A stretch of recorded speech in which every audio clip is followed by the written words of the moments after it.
Welcome back to United TV, slightly earlier because of the breaking news.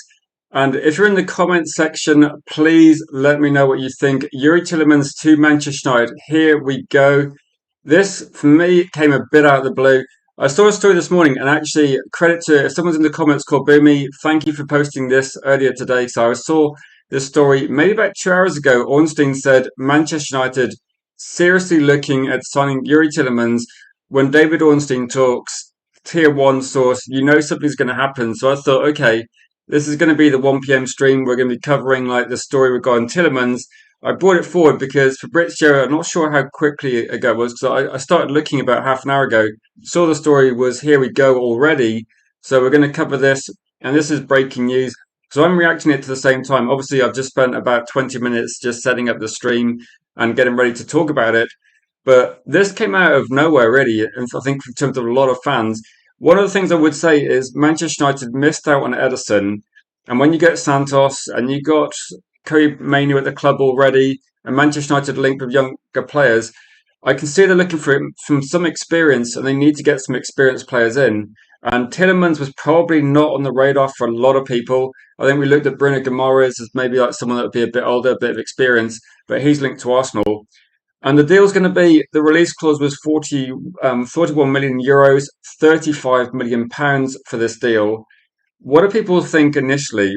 If you got some comments, I think there's going to be a massive range between people that think it's a good deal, you got the experience, people that think, what the hell's going on? This is not Anderson or too many. I'm somewhere in the middle where I'm thinking, okay, right, we've got Santos in, we've got Tielemans in. These were nowhere near the list I thought 2 months ago. And I did say I hope I get surprised. I generally don't know what to think at the moment. And what's the third signing going to be? I mean, if the third signing becomes like a Buwadi, I would be like, okay, this is like a very, very different transfer window to what I was expecting. I don't know what to think initially. So that's why I thought we'll go to the comments and see what everybody else is thinking. It's a bit of a strange one. I think Kone was talked about, and there was like divided opinion on there. Joe Gomez has talked about, Alex Scott has talked about. And we know that Aston Villa are signing a player that a lot of people think Man United should be going for. Is this going to be one of those deals where are we funding a deal for Aston Villa? Are we going to regret this? So I'll jump into the comments and again, like just to quickly pull out a comment saying that Aston Villa are going for Manzambi. That looks like that's going to be a done deal, and this is going to be partly the reason why. So if you just post a few comments, then please just if you can just repost your comment quickly, I'll go through them as I see them now. I know there's going to be a mix of opinions, so I put a poll in the chat. Do you think this is a good deal? Just vote, and then we can like see what the fan reaction is going to be. To be honest, I think this is going to be like a 50-50 one where I think as many people that are happy. Tyrone's not happy with this deal. And if you can let me know reasons why you're not happy or reasons why you're happy, then maybe we can see what people are thinking as well. And to actually, I remember like on Red Devil United a few years ago, I was talking about Tielemans as an option then, but it might actually have been like about 4 years ago. And there was a bit of a division then in fans. Jules is saying that Tielemans dominated on midfield at Old Trafford when he was, say, 18-year-olds playing for Anderlecht, left the ground in awe, and so you're saying it's a great signing. What about recent years? It's a bit of a it's a bit of a strange one because Manchester United have genuinely been a team looking at players of a certain age, and Tielemans, 29 years old, says Malp saying it's a panic buy, and Tyrone responding to Jules saying he was good, not that player anymore. I guess no, maybe people looked at him when he was a Leicester City player. A lot of people thought, okay, you can get a better deal from Leicester when they get relegated. I can't actually remember how much they Aston Villa paid for Tielemans, Leicester City. But no, Man United should have probably been looking at some of these players a few years ago as well. I do agree. But a lot of these players, that there's no reason why Manchester United couldn't look at Tielemans a few years ago, the same way that we could have looked at a lot of our targets a couple of years ago, got better deals. Curtis is saying that you're saying this weekend it cost 65 million euros. Fantastic talent for sure. I'm not sure which player you're talking about there, but this what's weird is Ederson. I think Ederson's maybe a couple of years younger than Tielemans. Obviously, hasn't played in the Premier League, and I suppose from my point of view, I'm thinking in the short term.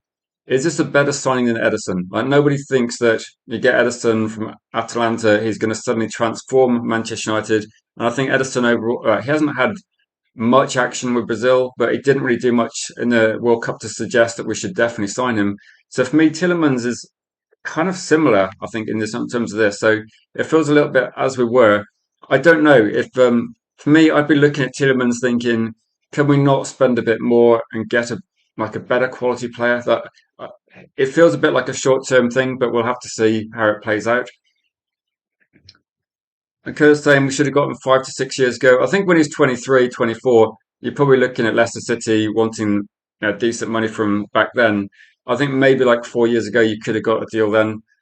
But again, JDC is saying an underwhelming signing. And so, yeah, it is strange, isn't it? Do you think Man United have gone for the cheapest option? Is that a factor? Because it does seem to be remarkably coincidental that the transfer fee is exactly the same as the amount of money we've spent.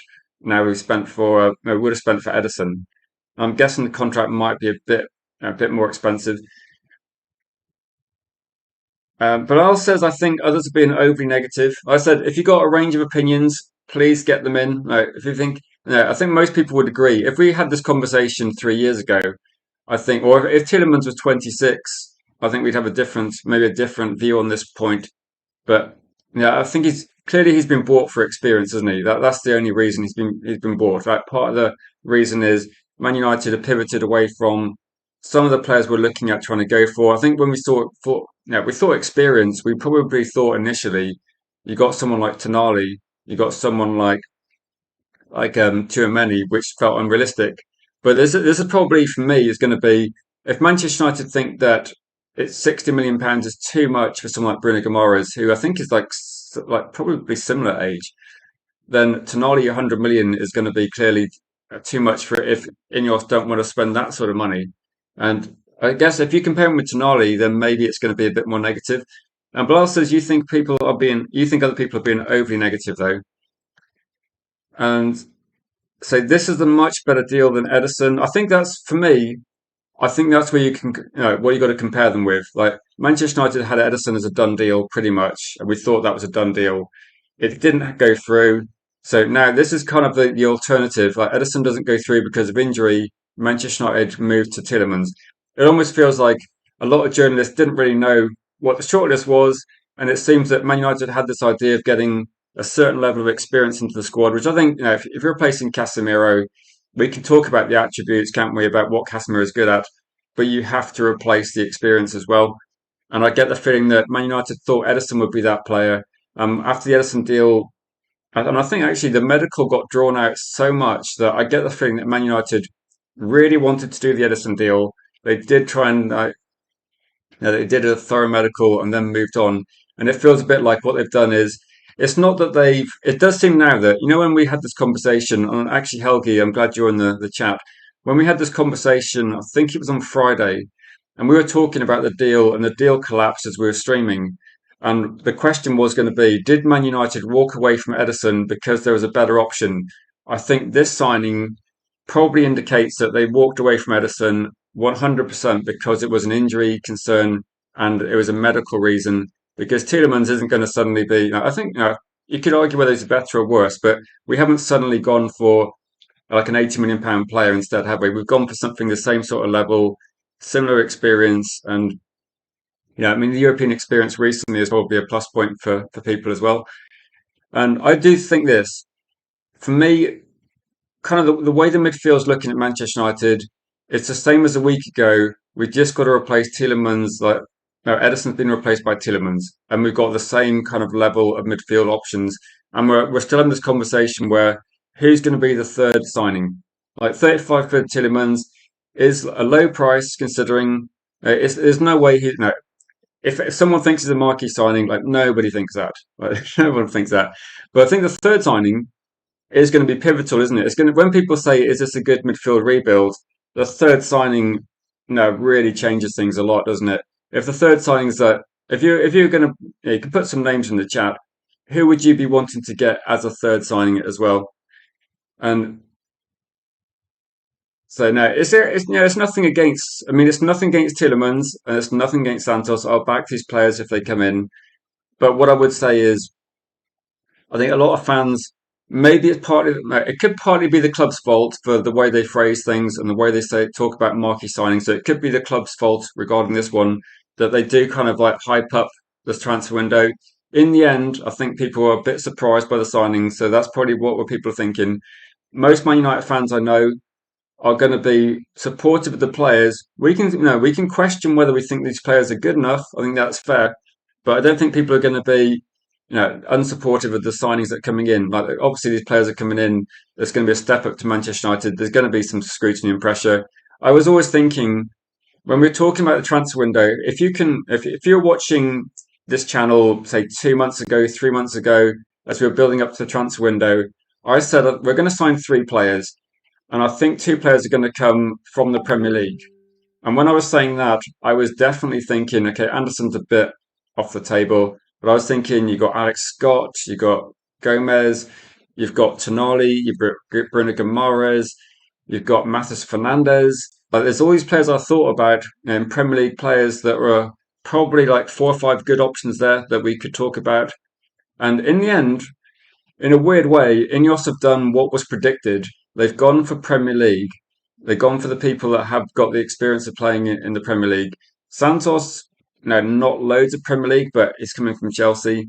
And Tielemans, vast experience, but part of a Chelsea team lifting trophies. So a lot of experience. The question marks are going to be in terms of the options we had available, like where do these stack up? And I think it feels disappointing because a lot of fans, I know it seems negative, but I think a lot of fans were just hoping for different players. And I think you have to, it's fair. When Man United didn't sign Ronaldinho, I was very disappointed.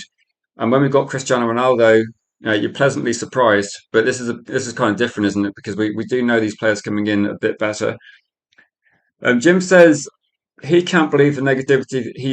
So he wanted signings. We're getting signings. We know how Ineos aren't really paying big prices. And say if they get Scott or Boadi, those are the ones where when I was talking this morning, I think I pushed out the names of João Gomez and we got Manu Kone as maybe most achievable deals. This is actually a bit cheaper. If they announced one of those players as the third signing, I think people might be maybe a bit kind of critical of what's going on. But the question is going to be, do you remember when David Ornstein, and now David Ornstein is still regarded as one of the more reliable sources, and David Ornstein said Man United are going to be one of the busier teams. Okay, at the time, like, let's be honest, at the time when we saw that, most of us laughed because Spurs had signed six players. Man United had, we were waiting for a medical for about a month on Edison. So according to Ornstein, he thinks Man United are going to be one of the busier teams. It might not mean volume and it might not be the biggest spenders, but maybe we're going to see a lot of numbers coming in. So for the people that advocated getting squad depth, maybe this is a way of doing it. Like maybe we're going to go 35 million on Tielemans. A Scott or Boadi would be exciting. I would say at the moment, given Manchester United's stance, I don't even know who would be the most likely. Scott and Boadi probably cost the same price. Boadi's got a higher ceiling. Scott's got a bit more experience in the Premier League. Manchester United have done both those sort of deals recently. Boadi is very much like probably say like a Euro type deal where you spend quite big money, but you're expecting a quality player in a few years. Scott is going to be a little bit closer to maybe like an Embuemo Cunha, where a bit more expensive, not quite as experienced, but you'd feel he would be able to hit the ground pretty quickly. And it is something they do favour Premier League. If they got one of those players, then I'd be intrigued and go, okay, it's an interesting one. So let me jump through some more comments again. I do appreciate that no one's going to agree on this one as well. No one's going to agree. Mark says Everton like this. V says Ineos are clueless. Peter's saying out of nowhere. It is. Say, Rich, you can't sugarcoat this. Ineos are clueless. I'm not defending Ineos. I've said about 100 times that I don't trust Ineos. I got specifically asked this morning, and I would say, look, when the transfer window is all done and closed, we can discuss it, can't we? And we can have a sensible conversation. But it's very difficult to say too much now. I'm looking for the comments. For some reason, it's not letting me go through. I'll say for the people that posted this, I think Boomy's in the chat, and I was going to say thank you for tagging me on that story this morning because I'll be up to Quinn in the chat as well. Yeah, Boomy, when you tagged me in this story, I saw Ornstein was saying, no, this deal is like advancing, and I thought, okay, 1 p.m. we'll discuss Tielemans. I think it's the speed at which it's happened shows that there is a plan. No, just because there's a plan, it doesn't mean that it's a good plan. It doesn't mean we have to agree with the plan. But clearly, they got an idea that they're going to spend about 35, 40 million pounds on a player that's going to be somewhat experienced. Like you look at Edison, he won the Europa League. You look at, say, you also look at Tielemans, again, similar experience in Europe. So you can see what they're doing here. And Quinn is saying Tielemans strong for his height, great passer, Premier League proven, and that's the key to why we signed him. I think those are the reasons. I think that they need some depth, they need some reliability, they need players that are better than Agate as a minimum, and now you need kind of the finishing. I suppose with this one, you need to get some. I think a lot of football fans, they want to get a player that's going to be exciting and give us something to go. Because like when we talk about Anderson or Tielemans, or you watch other players, you just think, right, where's the signing that's going to get Man United fans really behind this window? And Peter's saying we need a strong midfielder like a Kone or Camavinga. Yeah, some like physical presence, I think would be useful. I think also, Edison would have been that presence, like quite physical. Boomy's saying, I think we should have a good team in midfield, attack, defence, start adding very expensive players and say this is what City and Arsenal did, sign Trossard for cheap. I guess Trossard was actually quite cheap, wasn't he, at the time? I think Trossard had actually a decent World Cup. But with this one, is this a case of a lot of fans maybe my expectation? I thought maybe a few fans thought that Ineos were going to go big on midfield, and by big I mean each signing was going to be significantly expensive. And maybe what we're seeing is this going to be one of those windows where Manchester United like try and sign not necessarily panic buys, not necessarily just cheap deals, but is it going to be trying to sign like a significant amount of numbers. Like the squad got reduced last season in light of not having European football. We need to bulk out the squad. Like 3 or 4 signings is not going to cut it this year. And I think at the start of the window, I said ideally you want 6 signings as a minimum, like 3 midfielders, so a left back, centre back, and another striker option or something. I'm kind of okay with left wing. You've got options there with like a few different players. Like Cunha can play all across the front as well. You've got Almajolo can play either side. So I think we've got options in attack, Dorgu as well. But I think at the moment, like midfield needs fixing, 3 as a minimum. Maybe this is an indication that 2 deals in, only 85 million spent. Maybe it's an indication that we're actually going to be spending a similar amount to what we do normally spend. But last season, the players were costing more. And Buemo, Cunha, Sasko, they were like 65 to 70 million. Actually, Mbeumo is now over 70 million with the add-ons and that sort of price. And maybe with Man United this season, if we're spending like say, 35 to 50 so far, and maybe we spend a little bit more on some players, maybe we're going to get a bit more. Maybe this is like freeing up a bit more money for Lewis Hall. Is a potential one as well.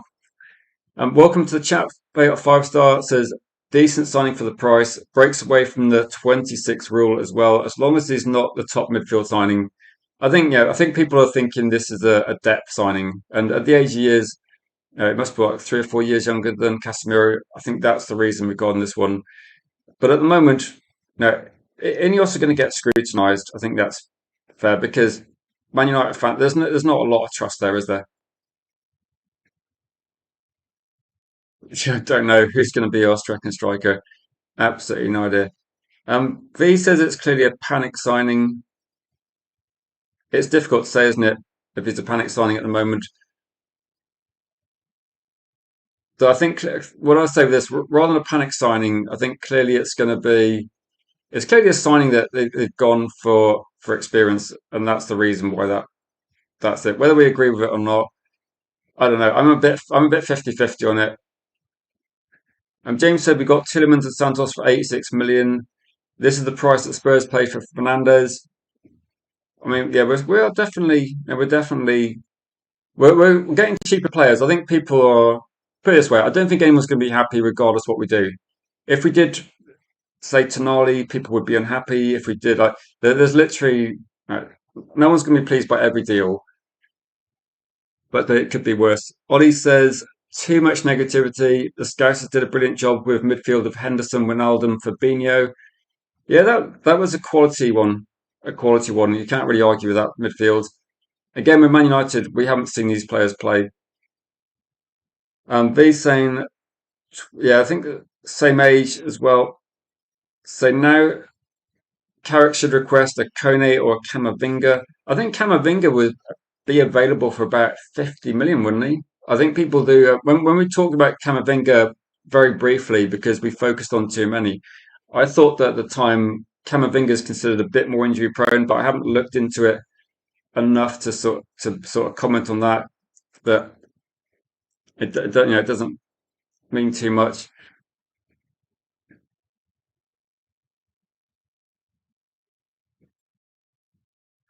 I think it's a bit too soon to predict where Man United are going to finish in the Premier League. So at the moment, the squad is, yeah, we haven't finished the transfer window, but I know there's a bit of negativity regarding this one. I would say, yeah, I think the panic buys for me, I don't think it's a panic buy because we're signing him, July the 13th. Like it's not a panic buy. They've got a lot of time to decide, and there's other players available for the same sort of price. I mean, I think last season, if Man United had dropped £100 million on Belieber or 110 or whatever it would have taken for Brighton to take it seriously, I know Brighton said he wasn't for sale. Then this for me is like I don't know it's a deal that you can see Ineos doing, and maybe there's a reason why the only thing that could make people think it's a bit panicky is like they got this rule of like a certain age profile. They've changed it for that, and maybe it's just they didn't see other people on the market.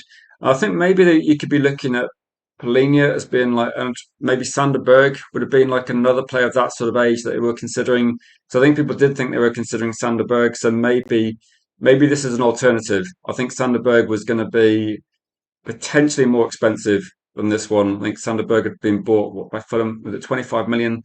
So maybe this is going to be one where, if you look at this deal, would you have rather get Edison? If he hadn't been injured, would you have rather Sanderberg? And I think it seems that Man United were always going to spend that sort of amount of money. So I guess this was going to be, yeah, unfortunately for some people, I wouldn't worry too much about the age. I think United, it depends on it probably depends on like the other signings, like, and it could be that if you look like Maguire's a bit past his best, but you've got Aiden Heaven and Yoro. So I think with this one, it's very much in mind of.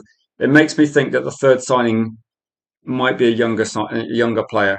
If you're going to get Tielemans, I think he's going to be one of the older players in midfield, and we're going to have Kobe Mainu, and we're going to have Santos, who's quite young. Clearly, they're looking at some sort of balance with youth and experience in the squad, something which I think is something you've got to have as well. I'd have been quite excited if Man United had gone for, say, a Bawadi, a Sangare, but I think if they feel like they want to get someone that's got a bit of experience. So again, we'll see how this works out. It's not an expensive deal. I wouldn't imagine Tielemans is going to be getting an outrageous salary either, something which I think some fans have been conscious of as well.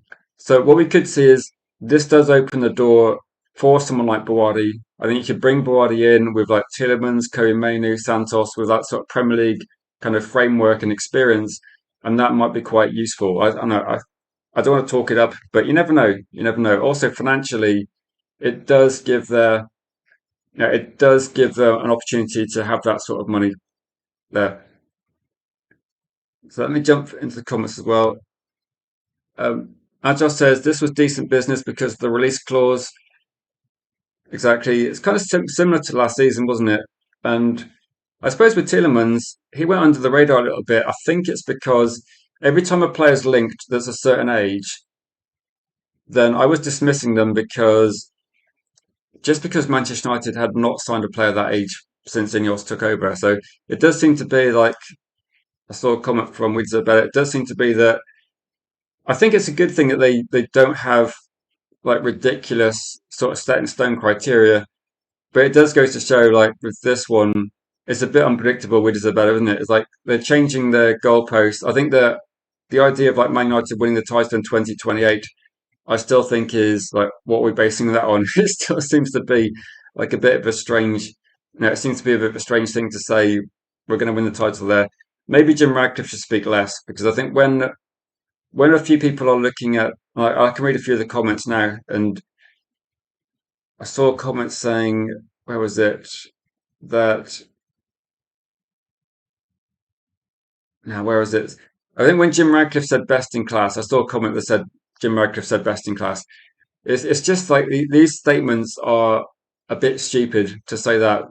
I don't think even it doesn't matter which football team you are. It's a little bit like president of Real Madrid saying that we're going to sign Elise for 200 million, and Bayern Munich are thinking, well, he's not for sale, so it's going to be a ridiculous amount of money to make them change their mind.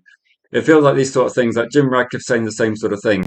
Manchester United, it's a bit stupid to say we're going to sign Anderson or we're going to sign too many because those players, Anderson wants to go to City and too many doesn't want to leave Madrid. What's the point in saying you're going to sign these players? Like, I think a lot of people, you've got to appreciate that the player has to want to come. I mean, they don't have to beg to come, but they have to want to come. So there's no point in saying we're going to sign a marquee signing or the best in class because the best in class is a bit vague to start with. I mean, no one's going to say, obviously, we're not going to say Tielemans is the best in class, but I think if you hold them up to the criteria of like best in class is what we need to sign, then it's going to make these signings underwhelming, isn't it? Because if I sat here and said 100% Man United are going to sign the best striker in the world for their football team, then we'd be looking at it thinking, well, there's pretty much zero chance that we're going to see Haaland or Mbappe rock up to Old Trafford. I mean, that would be a hell of a start to the Amazon documentary, but it's not going to happen. And there's no point in saying those sort of statements. So if Man United were going to be maybe more sensible, and maybe Jim Radcliffe should actually just put out things that are going to be true to get a bit more confidence with fans. They just say, look, we're going to be addressing the weaknesses in our team and try and build a better squad. I do get the feeling that if you're looking at the rebuild, maybe this is going to be the window where Man United try and fill as many holes as possible with at least credible first team options that at least have some experience. And we're not going to be relying on playing players out of position, throwing academy players in. And then there's going to be no excuse next year, though. If Man United have got a decent sized squad next season, there's no doubt the players coming in have to be a level up in quality. Like you just have to go for a better quality.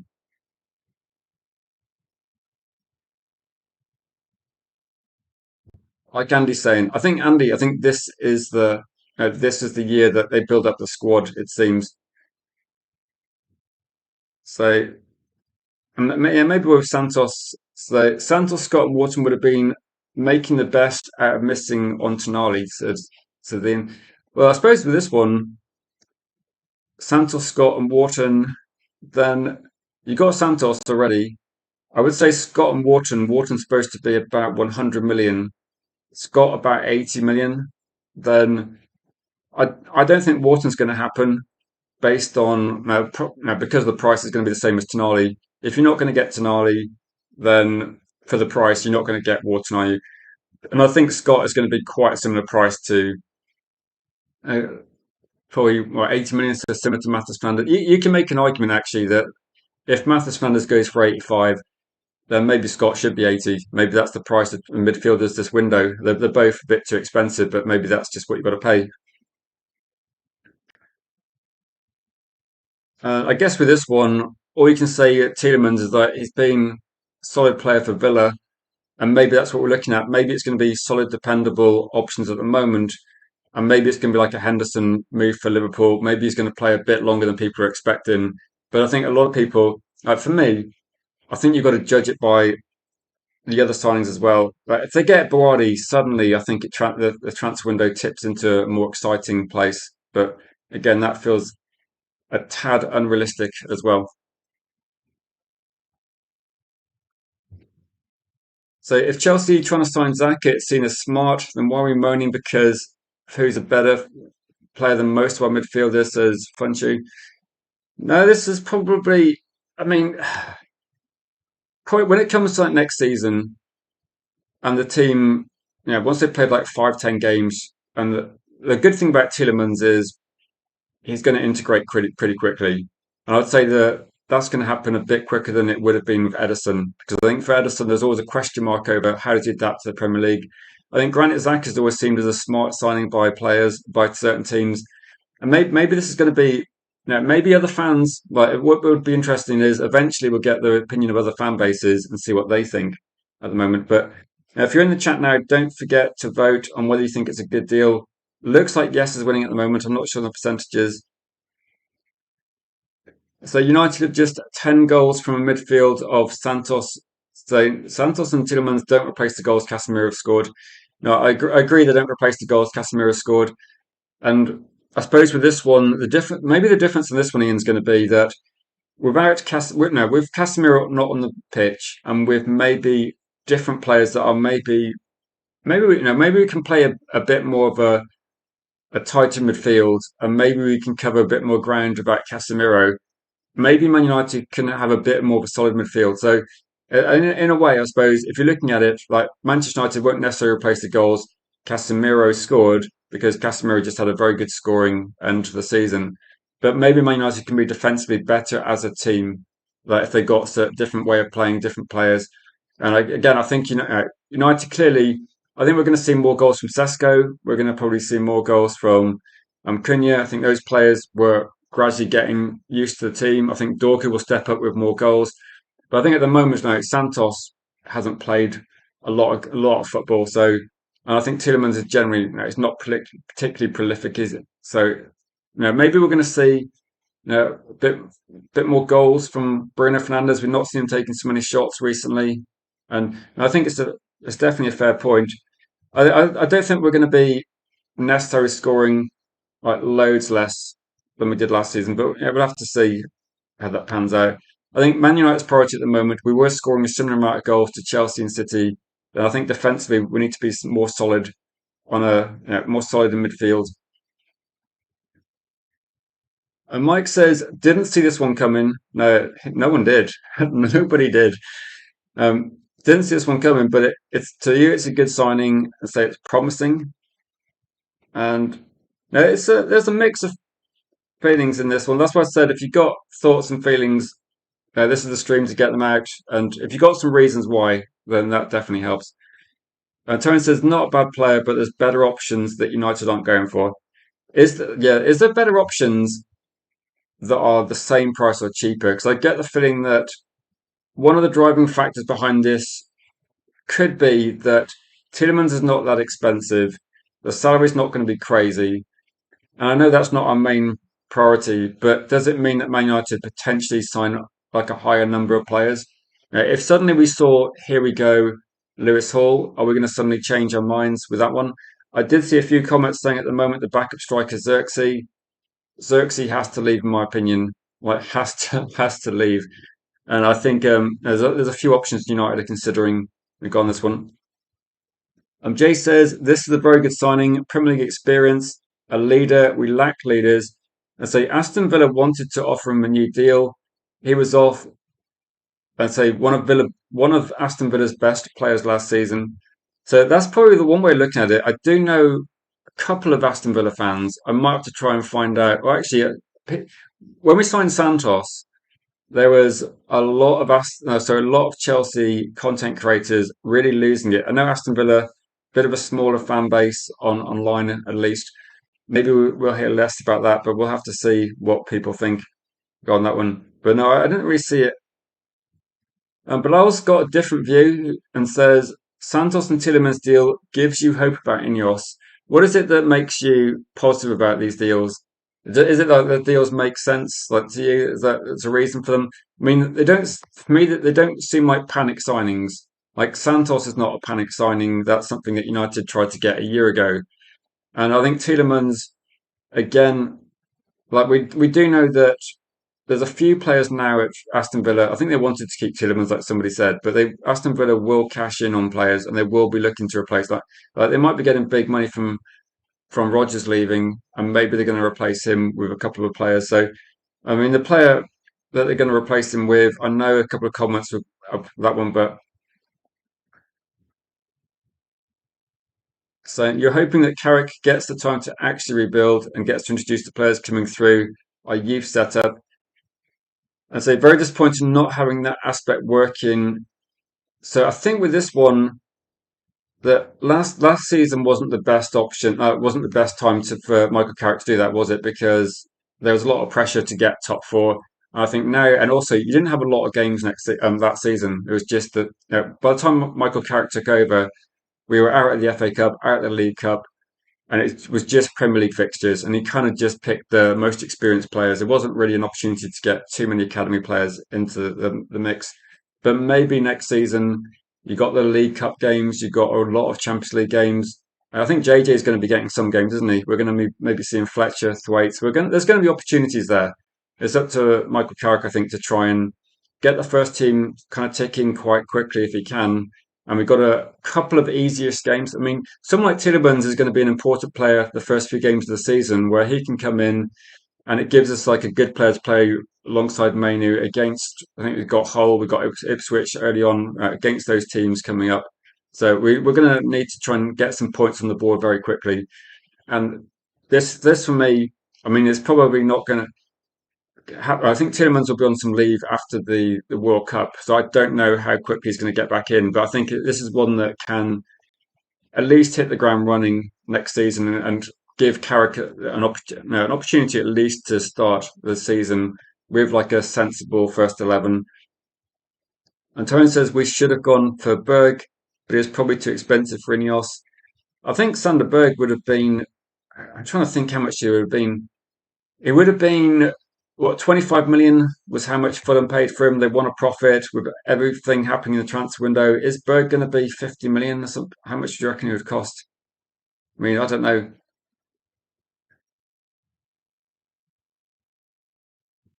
Torrance says you respect everyone's opinions. You hope you're wrong. I think based on last season in the Premier League, I don't think it's a problem for the Premier League like next season. Like I think for Michael Carrick, I think Michael Carrick will like these sort of players coming in because it does give him some experience and also a bit of leadership quality.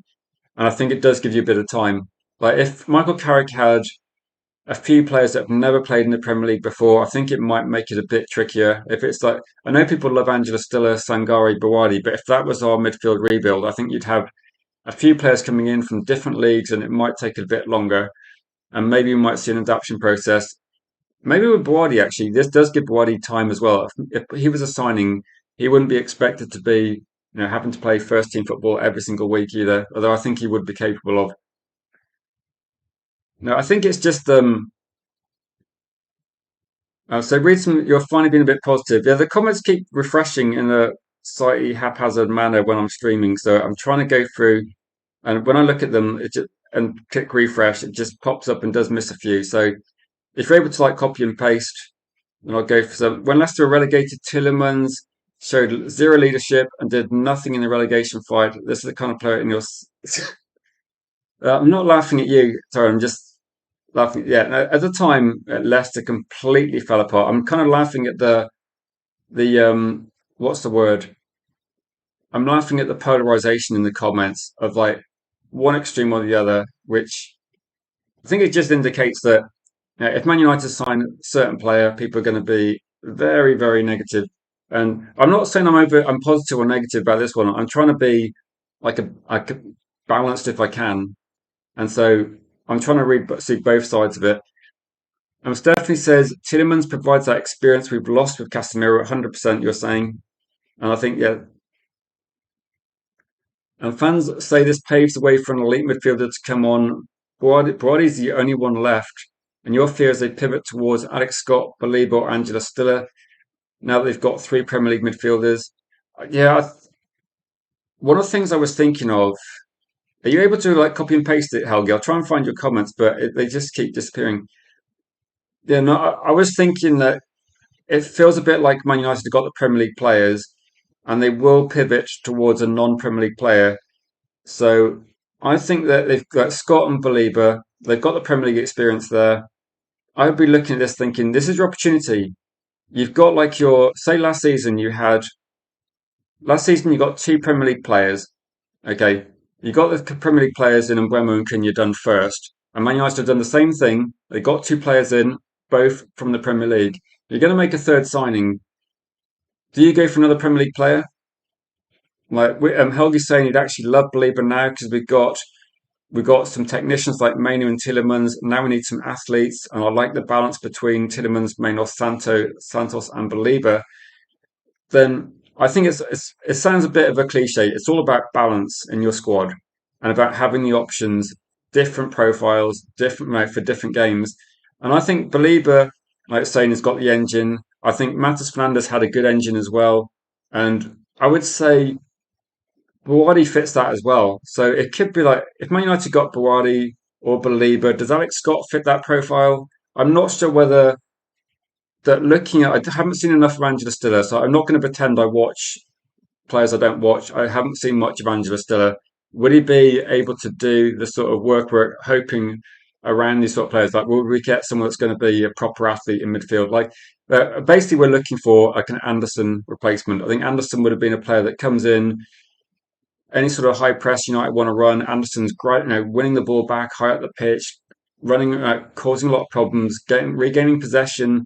And under Michael Carrick, we will attack aggressively. Transitions are going to be more key in football, I think, in the near future. There's going to be less control. There's going to be more transitions for Man United. It's going to be how we win games. And that's how we're going to be attacking rapidly. I mean, bit of ball progression as well. I'm just thinking who would be the perfect player. It's like gradually we've got a couple of pieces of the jigsaw. I quite like Tielemans. Like the only thing that's a bit concerned with Tielemans is how well is he going to cope with multiple games at his age? I think last season he was fine for Aston Villa, so I don't have too much concern. He's obviously played a lot of football in the World Cup as well. And when you're looking at this now, I think it's something we needed for a while, a bit of experience. I think that whether the transfer window is going to be seen as, I don't know, good, exciting, like progressive, like improving, I think it might depend on the third signing. And whoever it is, if it's Belieber, I think there's going to be some people very happy, some people massively disappointed. If it's Buwadi, I would say he's kind of a trendy, popular signing at the moment, so it would please more people. But again, is it likely? Helgi says you think with like him and Bruno feeding Sesko and Bremer and Cunha would be very good. Now this is something to look out for as well in terms of does it matter how many goals Tielemans scores, or is it going to be another midfielder capable of like creating chances as well? And if he can pick up a few goals, but also create some problems for the opposition, is that going to be a factor as well? Kenny says, I feel like the Tielemans deal was done before even the Here We Go happened. We paid a bit of the money so they could get Mazambi. I would say, if you look at it, Aston Villa, this idea that Aston Villa got no money, according to like Villa fans, is not necessarily going to be. It's not necessarily going to be for that reason. I think Aston Villa have got a bit of money now because Aston Villa keep staying in the Champions League. And if you think about it, Aston Villa won the Europa League, and they got. Did they finish fourth in the league in the end? Like they got Champions League football again, and you've got to say fair play to Aston Villa. European football, and they ran a campaign where they won Europa League. It didn't affect the Premier League form too much. They got the Champions League again, so fair play to Aston Villa. They've done really well, and I think these sort of things factor into Aston Villa got a bit more money now, so this is key for Man United. We need to do what Aston Villa have done the last couple of seasons. We need to be successful in Europe and not drop down the league. That's something that Newcastle didn't manage to do. They fell apart massively. And if you looked at it on paper, Aston Villa and Newcastle, you'd have to say that the squads would be considered fairly similar, wouldn't they? In terms of like the quality they've got throughout the squads. And I think Aston Villa did a much, much better job than that. Helgi's saying, don't forget to smash the likes. Yeah, don't forget to do that. And he says, finally getting in some quality. Uh, yeah, no, definitely hit the likes. Thank you, Helgi, for that. I was going to say I was going to stream at 1 p.m., but because this happened, I'm just going to do that. I thought I'll just do that, get it done quickly. Bottom line is Tielemans will come in at Carrington, be amazing in every training and game from day one. So you can't say you don't want him or don't like him, but you can say he isn't high quality. I think with this one, To answer that one, I believe that he's not going to sign a new contract, Tyrone. That's what people are saying. So it could be that Man United, when we're talking about Alex Scott and how much he costs, Alex Scott is in the same situation where he doesn't want to sign a new contract. So I think Aston Villa wanted to keep him again because I think Aston Villa are, they're not wanting to sell certain players. I think they want to sell some players they can massively cash in on. So 35 million. I know people are saying that this helps fund other deals. 35 million in modern football isn't really going to fund loads of deals. 130 million for Rodgers, if that is possible. I've seen people say that sort of money for Rodgers. That's the sort of deal that funds your window. So this isn't crazy money, and the reason's going to be it's similar to Edison, I think, in terms of this one. And I know he's like, was he 28, 29? I know people will scrutinise his age, but I don't think it matters too much depending on how old he is. I saw that V said he's washed up and Villa were ready to. No, Aston Villa didn't want to let him go. That's the thing. I do appreciate like Scott. I'm not going to say everybody's making good points here. There's two sides to the argument. You both make good points, but it's a done deal now, isn't it? And so we could have signed him for 4 years ago. I think that could we got him for free? Like, what deal did Aston Villa do to get him? I honestly can't remember. Big up to you, Ryan. Helgi says he's a better player today, better leader. We needed experience in the squad and in the midfield. Yeah, I don't think anyone can disagree about the leadership things, but and people are generally pretty. It's I don't know. It's interesting to see that Man United have signed a player, and I thought there might be a bit of relief, but there's definitely a few people that are questioning whether he's good enough. All I'll say is, we're here every day, and we'll be here every day next year, and every game Man United play. I don't think we're going to see much in the first game against Wrexham. I think it's on the weekend. Is that the weekend of Wrexham? So we'll start covering pre-season, and maybe in the first pre-season match, maybe we can see Santos, and maybe we can see this, but uh, it's going to be taking a bit of time to see how this pans out. So I think for this is the sort of signing I think that helps Carrick. That's where I would say it. I think whether you think it's a good enough signing long term for Man United, I think is a sensible argument. Like whether I don't think he's going to be the sort of player we think, right, we'll build around and win a Premier League title. But is it going to be the sort of player that gives Michael Carrick a platform to bring younger players through, keep the experience, keep the standards high? Because the standards got to be high. So it's got to be professionalism. Santos is a model professional as well. And I think that's a good signing. And Helgi says Villa are not happy to let him go. So one of the leaders in the squad, Emery and captain for Belgium. And I think you look at Santos, captain under 23s for Brazil. It does seem to be that one of the things that is one of the things that's definitely a trend, right? As football fans, we'll look at each player we sign and question why we're signing these players. One of the things I'm seeing now is there is definitely a trend towards a bit of leadership quality, a bit of responsibility, people that want to perform. Now, you look at the mentality of the players we're signing. Cunha has got a fierce mentality, wants to improve, wants to win games. And Bremo's the same. You're going to see maximum effort every single game. If you look at Tielemans, captain, Santos, a captain material, and look at Lamans as like another option where very calm, very composed. I don't blame Lamans for the game against Spain. He'd been sat on the bench for the whole tournament, came off, and it just wasn't up. It just came in cold. And I think that you got a lot of players here that there's a lot of different criteria. I think as football fans, sometimes we just focus on, right, what have they done in the previous club? How old are they? How many goals do they score? What's their passing percentages and things? And I think the one thing that's in like common with all these signings is they're here to play football and they're here to try and win things and they're here to like compete and they're professionals as well. So when we're talking about the standards of our club, and it's been a bit of a shambles recently. These feels like it's kind of like at least I can understand the reasons for these signings, and so that's one of the reasons. Big up to you, Matty, absolute legend. Thanks so much for the super chat, Matty. Massively appreciated. And are you thinking this is a good deal? So as always, one thing that's interesting is if you watch the channel regularly, you'll know I do a lot of polls, and part of it is because I think sometimes when you're reading the comments, then it's not like you don't have to be overly negative, overly positive on this channel for me to like pick out comments because any sort of comments myself and other guests we like to interact as a fan base. Now it's a bit of a community channel, and I think I do these polls because sometimes there'll be people that are so positive about things or so negative, and this is just a snapshot to say right as a group, how do we feel about this deal? I would say is 35 million for Tielemans a good deal? I've got to say it probably is a good deal. Like 35 million in 2026, what does it buy you? It literally buys you nothing. And unless you're going to go for players in the championship, possibly, I think you've got to look at it and go, right, what does 35 million pounds get you?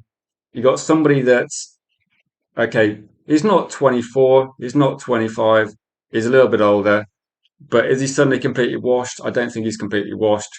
He's not limping around the pitch. He's someone that had a very good season last season. The only question is going to be, do you remember when we had this question about Ollie Watkins? Is Ollie Watkins on the way down? And Ollie Watkins was probably, he was ruthless in the final in the Europa League and one of the reasons they won it. And he's not getting much action for England, but it's certainly still a problem. And I've seen games last season where Ollie Watkins was running riot. He can still do it. And he would have been a good option. If the price was lower, he would have been a good option. So I don't think players hit this invisible wall at like 29, 30. So I think, get Tielemans. One of the things I don't know if people have actually, I don't know if it's actually out there in terms of this one, but any idea how long this deal is? It was literally breaking news as I started the stream. So I don't know how long this deal is going to be. I don't think it's going to be like a 5+1. I do think it's going to be how would you phrase it? Is this like if anyone knows, please put it in the comments. Like if it's a 3-year deal, 4-year deal, I don't know how long the deal. I'd imagine that if you're going to get a player that's 25, we're going to offer them like a 5+1. I don't know what we're going to be doing with this one. Big up to you. Everything Carpi says Tielemans is a class signing. Experience. Villa fans are devastated. They didn't want him to sell. Sometimes, as a Man United fan, because social media is like a crazy thing now, and we can find out people's reactions really, really quickly. Back in the day, I would just speak to. I know a few Aston Villa fans actually.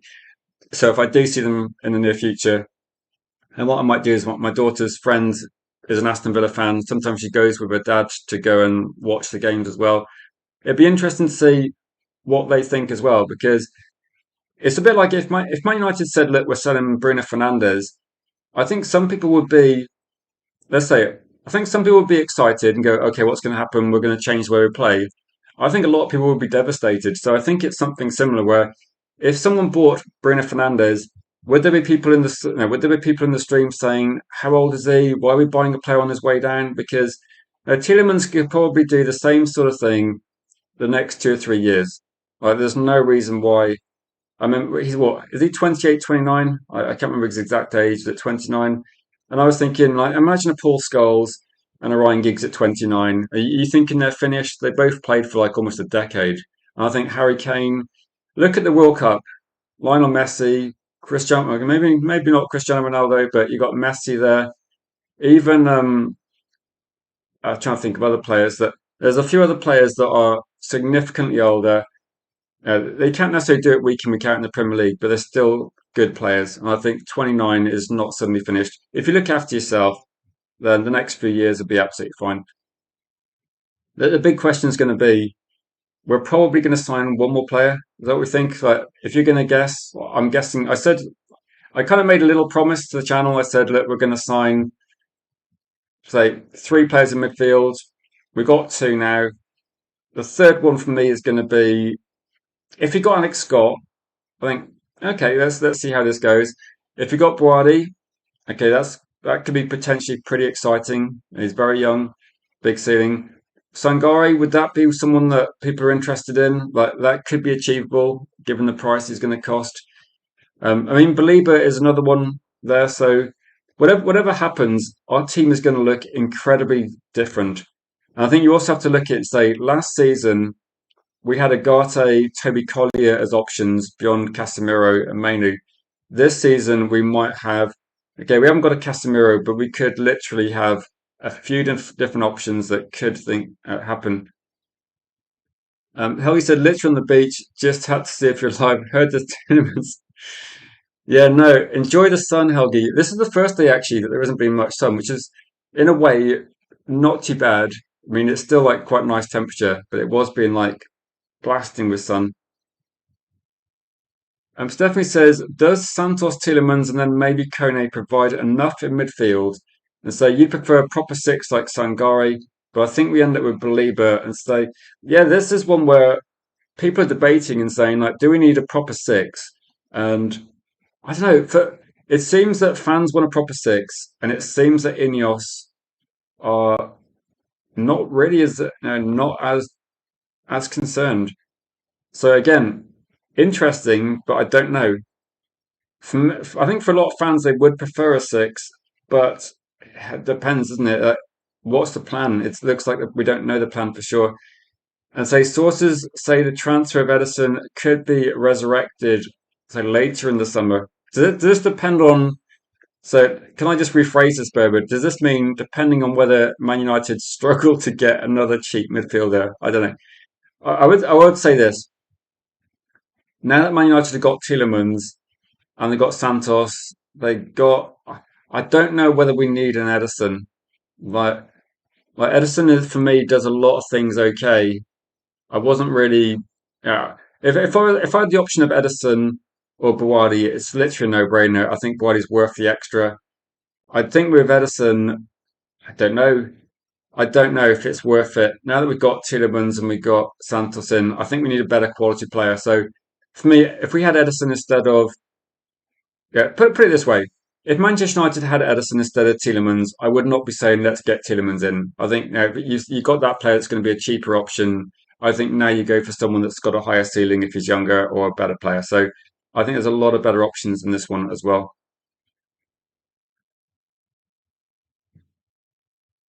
So that's it. We're going ugly instead of home. No, exactly. One of my friends used to use this phrase like, what do you call it? 10 to 2, 10 to 2. I think if you know a nightclub's closing at two a.m., you might get the idea. Yeah, it's. I'll say this in terms of like clubbing, I would rather what's the word? Hold out for a better option than panic buy. Whereas I know a few of my friends that would panic buy just before two a.m. So United's plan, I'm not sure if United got the plan. A big up to you, Luca. Luca, I can't really get people on streaming with this OBS, but I can get you on when we do a calling show. What do you think regarding this one? Like, you're an Arsenal fan, so you can kind of look at it from a bit of a neutral perspective as well. Yeah, you have to be careful. I have to be careful what I say sometimes. Ian says he doesn't have pace, but a nice pass, decent vision, not hardline six for you. So Mania's not a hardline six either. So what we're doing, and the question is going to be like, do Manchester United need a hard six? Like, it feels like we're talking about some sort of like gambling thing here. Do we need to go for a hard six, or does it not matter? Should Man United just go for? It seems like we're going for the 6-8 hybrid, but mainly an eight, but box to box. Are we going to be looking at changing the formation, the way we play? Are we looking at? I get the feeling with this one is football's going to be. I think football's going to be more transitional based than dominant. So if you look at Manchester United and you look at other teams, when one team has incredible possession and they're basically facing a low block, you're just not seeing. Yeah, you're not seeing teams like. Do you need a six in that instance? Like, do you need a six? Maybe deep line playmakers went out of fashion a few years ago. But you would maybe say if you're going to be very, very dominant, then someone like Scholes would be good where you can sit and control where you're attacking. But with Man United and the way Premier League football seems to be going, lots of transitions. And the way to win matches seems to be attacking the half spaces between. I saw something on The Athletic talking about this as well, saying the way to win games these days seems to be attacking through the half spaces where you've got, say, runners like Dorgu, Amad Cunha. And the space between the left back and the centre back, or the right back and centre back, is where you're getting a lot more joy these days. And the World Cup has been definitely one like that as well. If you look at England against Norway, actually attacking the half spaces and then finding Bellingham, and what you could be looking at here is, do Man United then have in Tielemans another person that can feed those passes through? Because that's going to be a key on attacking. You got Bruno Fernandes in the team, but do you have another player now that Casemiro used to be able to do that? Like Casemiro used to be able to put those line breaking passes through. And maybe this is going to be another aspect of this one. I mean, you're not going to replace Casemiro like for like, but you can get some of the skill set as well, can't you? Okay, yeah, we've all been there, haven't we? I won't say too much. Um, we'll get a defensive mid, I figure. Yuri will probably rotate with Mainu, says Vril. I mean, I think Mainu can play quite deep. He is very good. If you give Mainu, like, say, taking the possession on the half turn as a pivot, I think Mainu's incredibly good. I think he makes the right decision. He's not easily pressed. I'm not going to say he's good in tight spaces. We know that, but I hate saying the cliches. No, I think Mainu would be very good in terms of like transitioning from defence to midfield. And I think with this one, Mainu's quite good, like dribbling with the ball.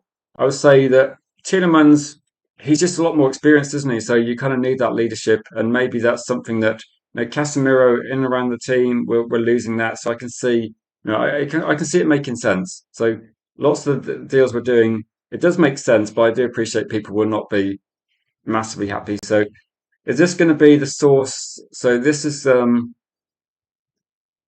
okay, so this is the contract, and this is just from David Ornstein now. So I guess this is going to be based on this window, though. David Ornstein pretty much came out, didn't he? I think David Ornstein's the journalist that's pretty much as the ball's crossing the line tells you it's a goal. Like he's not going to be guessing. He's going to wait till it's pretty much a done deal. Then he's going to announce it.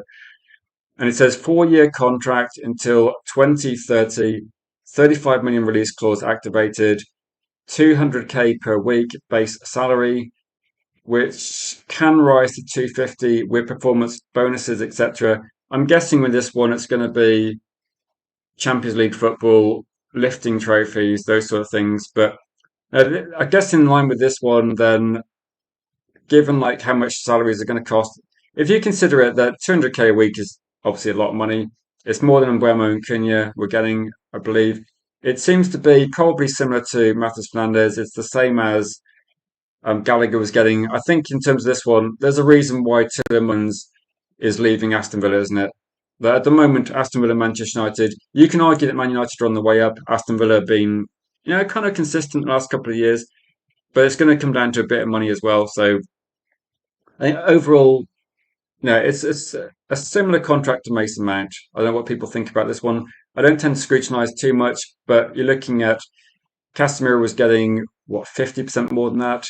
So it'll be for me. It's not the worst deal. It's like not. I don't think you're going to be like you're not going to get Tielemans on a contract that you're going to be giving, say, Kerry Mainu or Santos. Like they'll be on lower contracts, but 4-year contract of 2030, which that feels like sensible. I think Tielemans are going to be based on where he is age wise. He's going to be pushing for sort of like 3 or 4 year contract. I think he had a couple of years left on. Did he have a couple of years left on his Villa contract? They wanted to extend. There's something like that. So I'm kind of surprised actually that this is like in terms of release clause goes, that's quite a low release clause, I guess. So I'm surprised we didn't know about this either. I say would have taken Tielemans a couple of years ago. No, we can no, we can definitely talk about it, can't we, next season and see whether people think it's a good deal. But I did say, I've got the poll there. If you just tuned into the chat, then obviously get your views in, get your thoughts in this one. But there's a poll running. If you want to quickly vote, what I'll do is I'll close the vote with a snapshot. If you haven't clicked like on the view as well, please do that because that massively helps things as well. So it does look like overwhelmingly most people are positive about this deal. So what I'll do is I'll close this poll, end this poll, and say for people that usually watch the channel, I did start a bit earlier because the news was breaking, and it was just No, good to go. If you want to join the channel Discord, then what I'll do, I'll just post a link in the chat because I do tend to post in the Discord and I do post on social media on Twitter just before we go live, or like maybe about 20 minutes before we go live. So there is that. Let me just post a link in the chat. So if you're on Twitter or you're on Facebook or other platforms as well, Almac, he is not free. He is not free. So let me just post this and I'll answer your questions. So United TV socials, we're quite social on this channel. United TV socials are there. There will be a stream tonight hosted by Jules at 9 p.m. and potentially some guests on that one as well. So I guess with this one, there'll be another opportunity to discuss it with a few different people on that show as well. So let me just go into a few of the comments as well. Is he free? Says Almac. So he's going to cost 35 million as his release clause. He's going to be on 200k 4-year contract. So it's, out of nowhere, it's here we go. Ian says we're getting sloppy thirds. So I don't know. Interestingly, in the poll, 79% of people watching the stream today are happy with the signing. They think it's a good deal. 35 million for Tielemans. Here we go. Most people think it's a good deal. I'll say good thing about Tielemans, bags of experience, first team football since the age of 16, says Azra Beast. Did Aston Villa get him as a free agent? Then if he's free, I don't want him, says Al. Aston Villa got him as a free agent. I'm not sure 100%. Do I think England will end the Argentina game with 11 men? If England finish the game with 11 men, I think England win the game.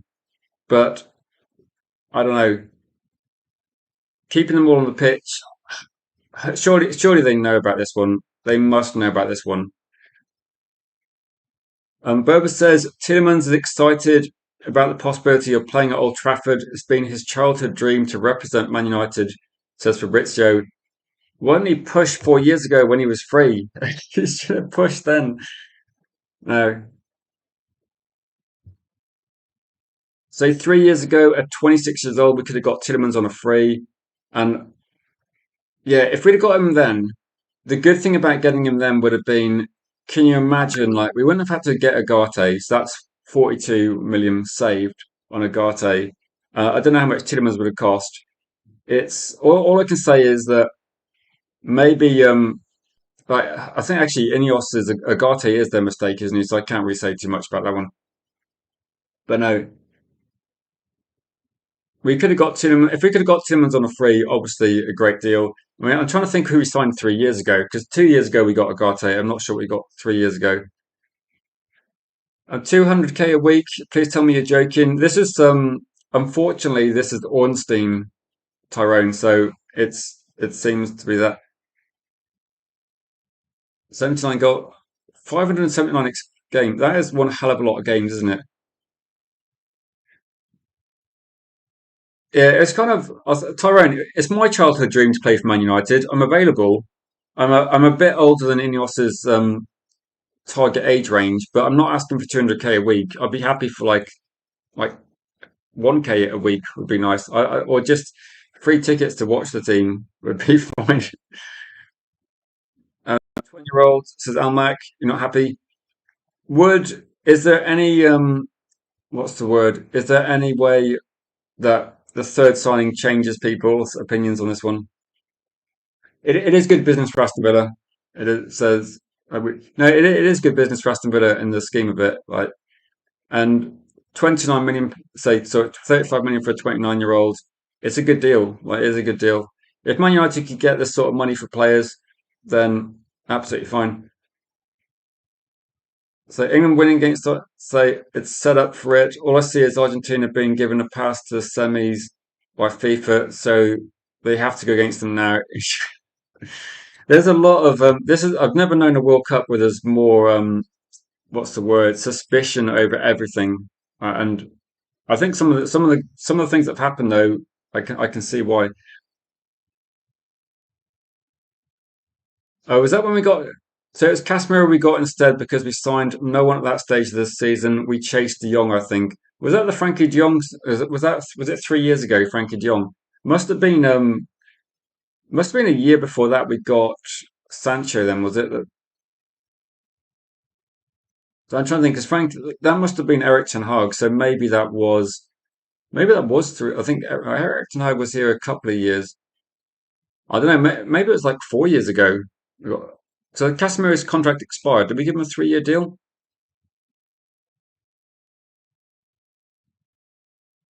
Ajabisa, I think I said we should have gotten him on a free when Leicester was relegated.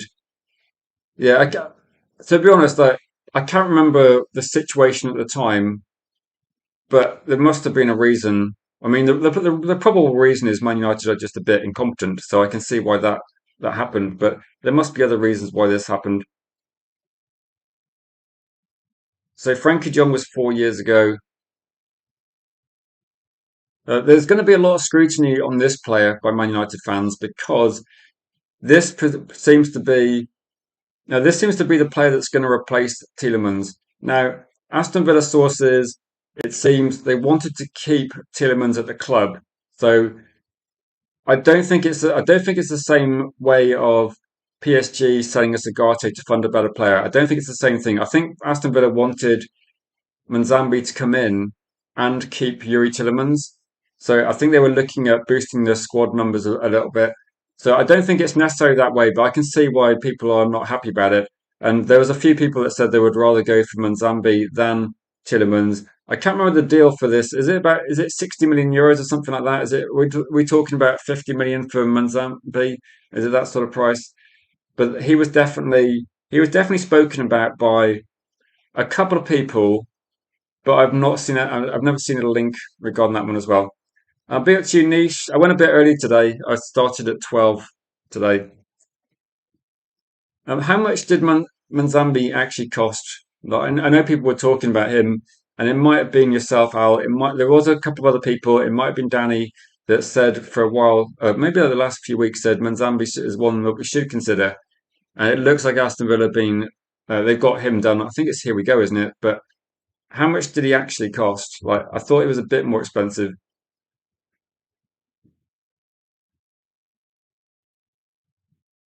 And Torren's saying he guaranteed that Tielemans approached Ineos and not the other way around. So he knows he's finished. Tyrone, when you said you hope you're wrong, I hope you're wrong as well because the way you're talking, it's like they're going to wheel him in, and he's there just for medical research or something. He's there to see what someone can. I mean, if I had no information on Tielemans, I'd swear he was like 55. Reading some of the comments. But no, I hope the negative people are wrong, and I hope that it makes sense. Yeah, Maps. I mean, I'm hoping he's not there just to give the medical staff something to do. But actually, how many games did Tielemans? Let me just double check. How many games did Tielemans play last season? Because I think a lot of people were saying in terms of last season, he was considered one of Aston Villa's better football players. So Yuri Tielemans, it's still a shock move. I know that. I mean, he was turned 29 literally 2 months ago, but yeah, 28. Is that must be? I know it's like a bit above. It's a few years above what people consider Ineos's key signing age. So, given this incredible 90 games for Belgium, must have a lot of international experience. So, last season for Aston Villa, you're looking at 25 games in the league, 38 games. So a bit of a drop in the amount of games he played. He did play 53 games just a year before, but now 38 games, you're not going to be getting goals. Like, he's not going to score many goals. But he's been considered like one of Aston Villa's better players. The question is going to be that did we, and I think it's a sensible question. Did we get there a bit too late? I'm going to say that I do think that Michael Carrick will be happy with these sort of signings in the short term because I think it does give him, yeah. And one more clubs in for him. We know why. They got better players, didn't they? They got better football players. It is a lot of football, isn't it, when you consider it? I think that's more games than Wayne Rooney played in his whole career. But just three likes away from 30 live likes. So For Andy, this is good business. And maybe what I'll do is, if people got some energy for it, but I don't think tonight, like tonight, Jules is going to be doing his 9 p.m., but maybe tomorrow I can do like a calling show. And now that we've got like a couple of deals done, so if people want to come on, I did say we're going to do like more than we have done recently. So what I might do is I might do another calling show and we cover this story and people can come on and have their say. I couldn't do one yesterday because it was put it this way, I had quite a heavy night. You know, I did say I was going to go out to a barbecue, and I thought I was going to come back and watch the football. I didn't come back till about, can't remember, like 12 or 1. It was a bit of a heavy night, and so there wasn't much. I couldn't do much on Sunday, but we will start doing a few more.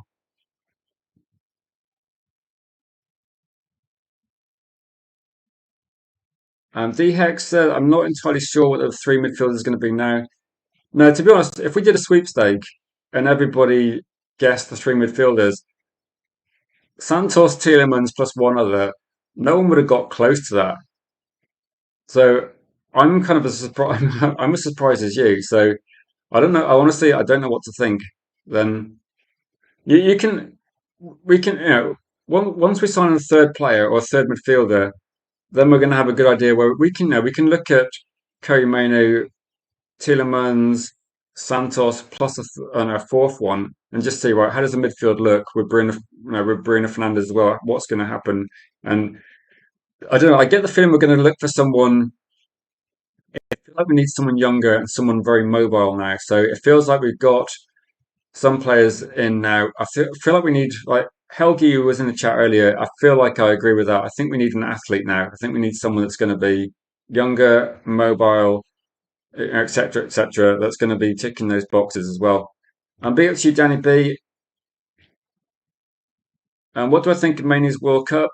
I mean, pretty disappointed for Mainu. I think Mainu could have come on when Declan Rice went off, but I don't know. The problem is, isn't it, that I think if Mainu comes on, England can still play. I think if it might be even better for England. I think it'd be a good replacement for Declan Rice.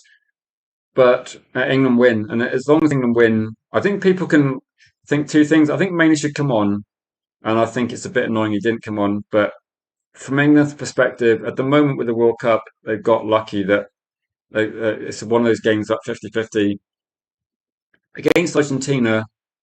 That depending what happens, if Declan Rice isn't fit, I think Mainy's got to be. The problem I've got is I said Mainy should get games in the group, get minutes in the group stage, and now you're going to bring him in cold.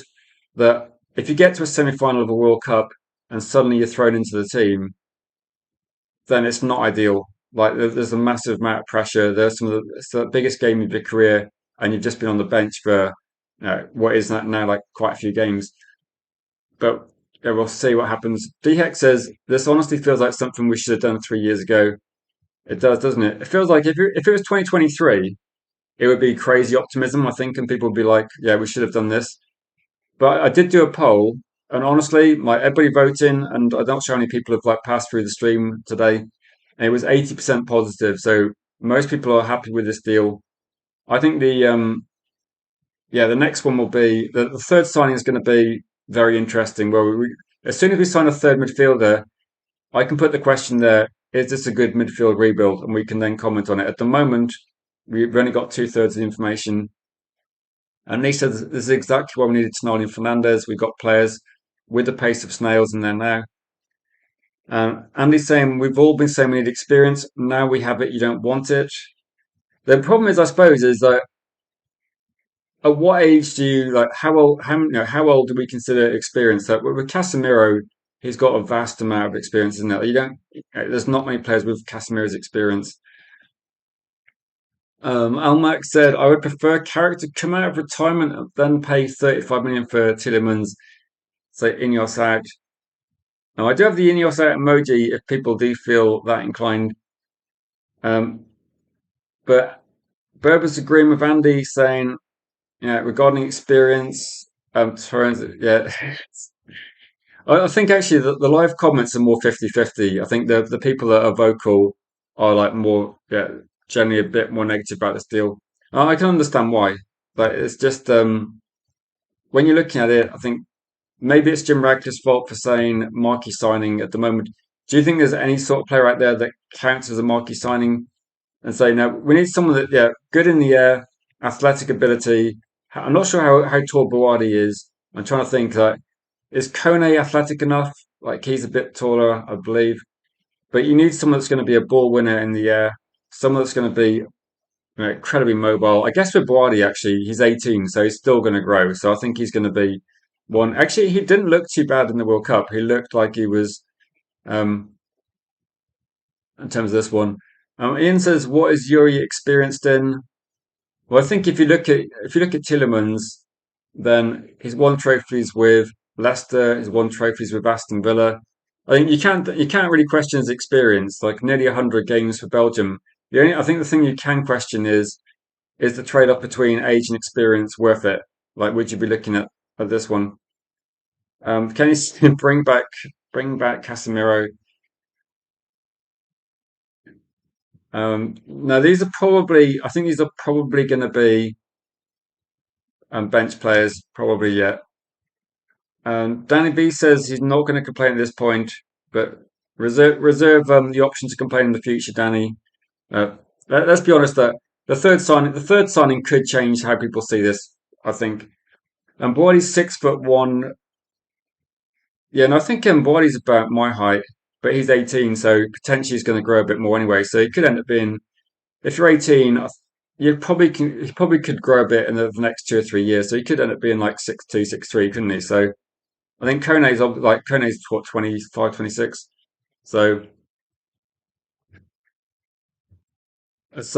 as we however we dress this up, so the deals so far are fair signings, but not good enough to push versus the Arsenal, Liverpool's, City, PSG, or Real Madrid's, and it's all relative both for us in the Premier League or Champions League. Yeah, I think for me the players are the same. Like the Champions League is not necessarily a harder competition in the group stage than the Premier League, is it? They're kind of similar.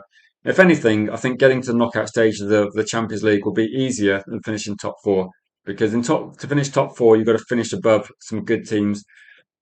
I would agree and say overall that I don't think I can't think of anyone. Like, I don't get names on the back of my shirts, but I wouldn't be going right. Here we go, Tielemans. What number is he going to get? I need to get that name on my shirt with Santos. I think we can be positive and see what things they bring to the club.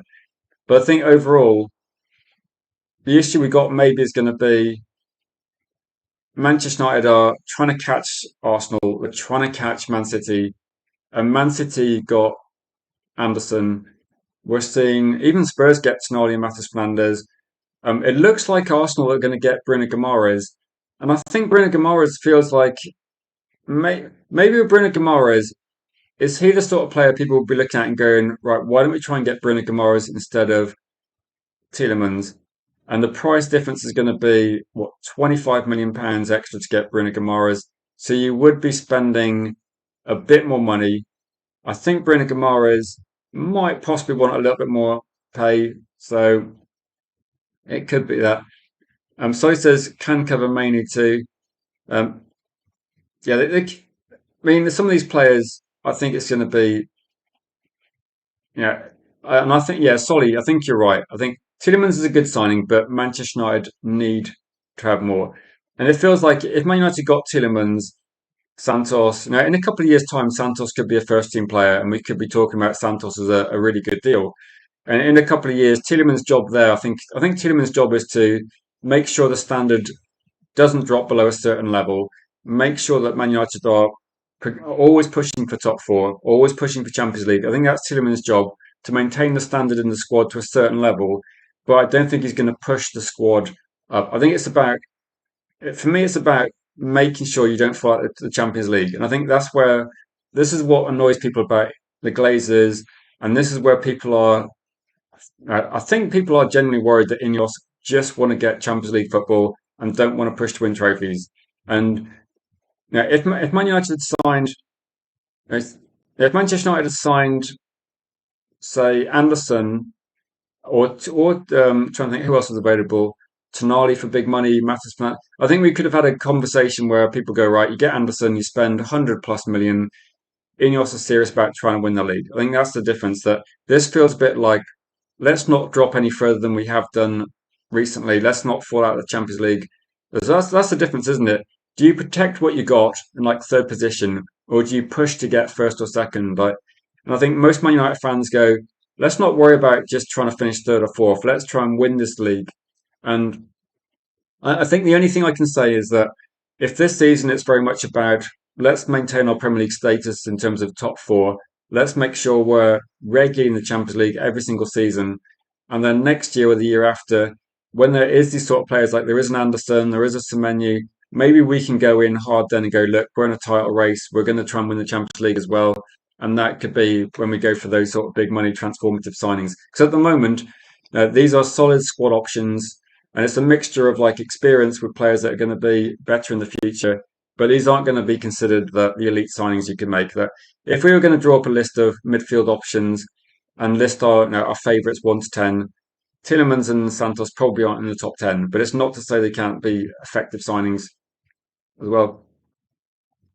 Fellaini, Fellaini only 38? I thought he was older for some reason. Is he still? I don't think he's still playing, is he?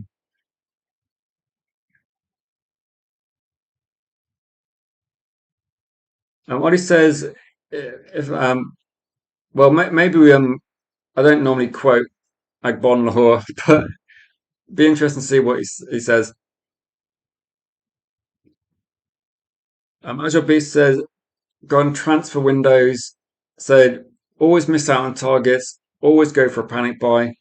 So I don't think, thing is this, is I don't think this is a panic buy. So this is like, whether you think it's a panic buy or not, we can differ, but this isn't a panic buy because this is going to be this is like mid transfer window, so this is part of a plan. Whether we think it's the plan, I don't think it's the plan we had in April, May, the start of June, but this is somewhat a plan, isn't it? So this is a Man United plan, but is it a good plan? Is probably the question. I mean, it is a plan because it's not like the window's shutting tomorrow. Man United go right. Here's like 50 million on a player we've never heard of. This is part of a sort of plan, and the plan was to spend about £35 million on a player with like reasonable experience, and Edison fell through. So Tielemans was that guy.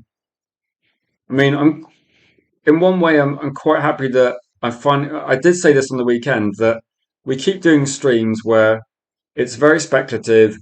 No one knows what's going on. Everybody's like, right, what the hell player are we going to go for next? So in a way, it's quite refreshing to actually have a debate with people today where we can talk about something that's definitively happened and Man United has signed a football player, so we can talk about the impact, implications of this. So that for me is like, it's at least we're kind of getting a bit of the story. We know what's happening. Big up to you, great in the chat. MUFC debate, another good YouTube channel, just recently starting. How are you feeling about this, Gray? What's your thoughts on this one? I think one of the things that's interesting is everybody in the comments has got strong opinions on this one, which is now to be expected because this isn't like a transfer show where we go, oh, should we sign Tielemans? Like this has happened, and so everyone's reacting to it. But also because it's so happened so quickly, this isn't something that we discussed before. Like we've never talked about Tielemans. You have to go back to Red Devil United about 4 years ago to talk about Tielemans. We've not talked about him for years. And so this is why it's quite interesting people's opinions because we've never had a debate about it. We've never discussed the implications of it. So this is kind of fresh people's opinions. And so it's a panicking. Is this where you have a plan, but it's unrealistic? So you essentially have to default to panicking. It could be that. Vril says, I think it's a smart buy, but not enough for a solid midfield. And with five this is one of these things, isn't it, that we've said about the importance of the transfer window. There's so many clubs that are going to be going through some sort of instability or transition. You've got actually Aston Villa will have some sort of a stable situation. So Aston Villa and Arsenal are going to be two of the more stable clubs. They're going to have the same managers, and the difference is going to be Liverpool, new manager, Man City, new manager. You've got so a bit of a speculation. I'm kind of writing off Chelsea because they're in a bit of a fire sale at the moment. But it felt like an opportunity, didn't it? Like an opportunity to try and go in hard. And also, Michael Carrick got some great performances out of a squad that didn't have a lot of options. So I think most of us thought like, whatever happens in this transfer window, Manchester United fans will be judging Michael Carrick. As soon as some bad results happen, Michael Carrick's going to get scrutinised by a lot of fans. And I think most fans said, let's just give Michael Carrick as many good options as possible and see how he does. Because if Man United struggle, and the reason they struggle is because the transfer window's been underwhelming. Let's just say we don't know yet, but if we don't sign a left back, it won't be great. And so that's all I wanted. I think I think Tielemans helps Michael Carrick because I think Tielemans is one of the. If you look at Michael Carrick's use of players over the last 5 months of the season, it was very much he would prefer experienced players over youth because but that was just a case of you've got to get results immediately. I think Tielemans is there effectively to help people like Santos, help people like Kobe Mainoo with a bit of experience. And I don't know if he's going to be a first team player week in, week out. He might be, we don't know. And it very much depends on who the third signing is for me. And um, Grace says mixed feelings about this one. Good player, but injuries could come into play. And say cheap, so not risky. And United cards close to their chest with him and Santos. Yeah, one of the things this transfer window feels a little bit like a transfer window from years ago in terms of there hasn't been a lot of information come out there. Pretty much, we saw. I've said this for years actually on United TV and Red Devil United. I've said for a long time that with David Ornstein, he usually posts things when it's going to be happening. And I finished the stream this morning at about 10 a.m. and I checked Twitter. Someone had tagged me into a story from Ornstein saying Manchester United in advanced talks to get Tielemans. And I was like, wow, okay, this is going to, something's going to happen here. And then I just went to get some food, have a drink. And I thought, well, we're going to do a 1 p.m. stream. I'll just set up for that one. And it was literally, here we go. I saw the news and I went, oh, wow, this happened very quickly. So I think that United have been planning something like this for a while. They haven't been dropping information there. We know they were looking at other players as well. But it seems that in terms of the deals they want to get done, there's not a lot out there. So there's been a few in the know accounts.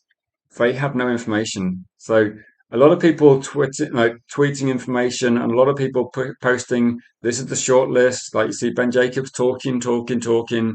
I don't think he was close to knowing what's going to go on. And it seems that Fabrizio has a slightly better idea, but David Ornstein, he's still going to be the go-to source at the moment. Like he's there when things are happening. I think there's a few other sources that are decent, but at the moment, I don't know what's going to be the third signing. Like, does anybody have any sort of idea on who's going to be the next one? At the moment, it's like 50-50, isn't it?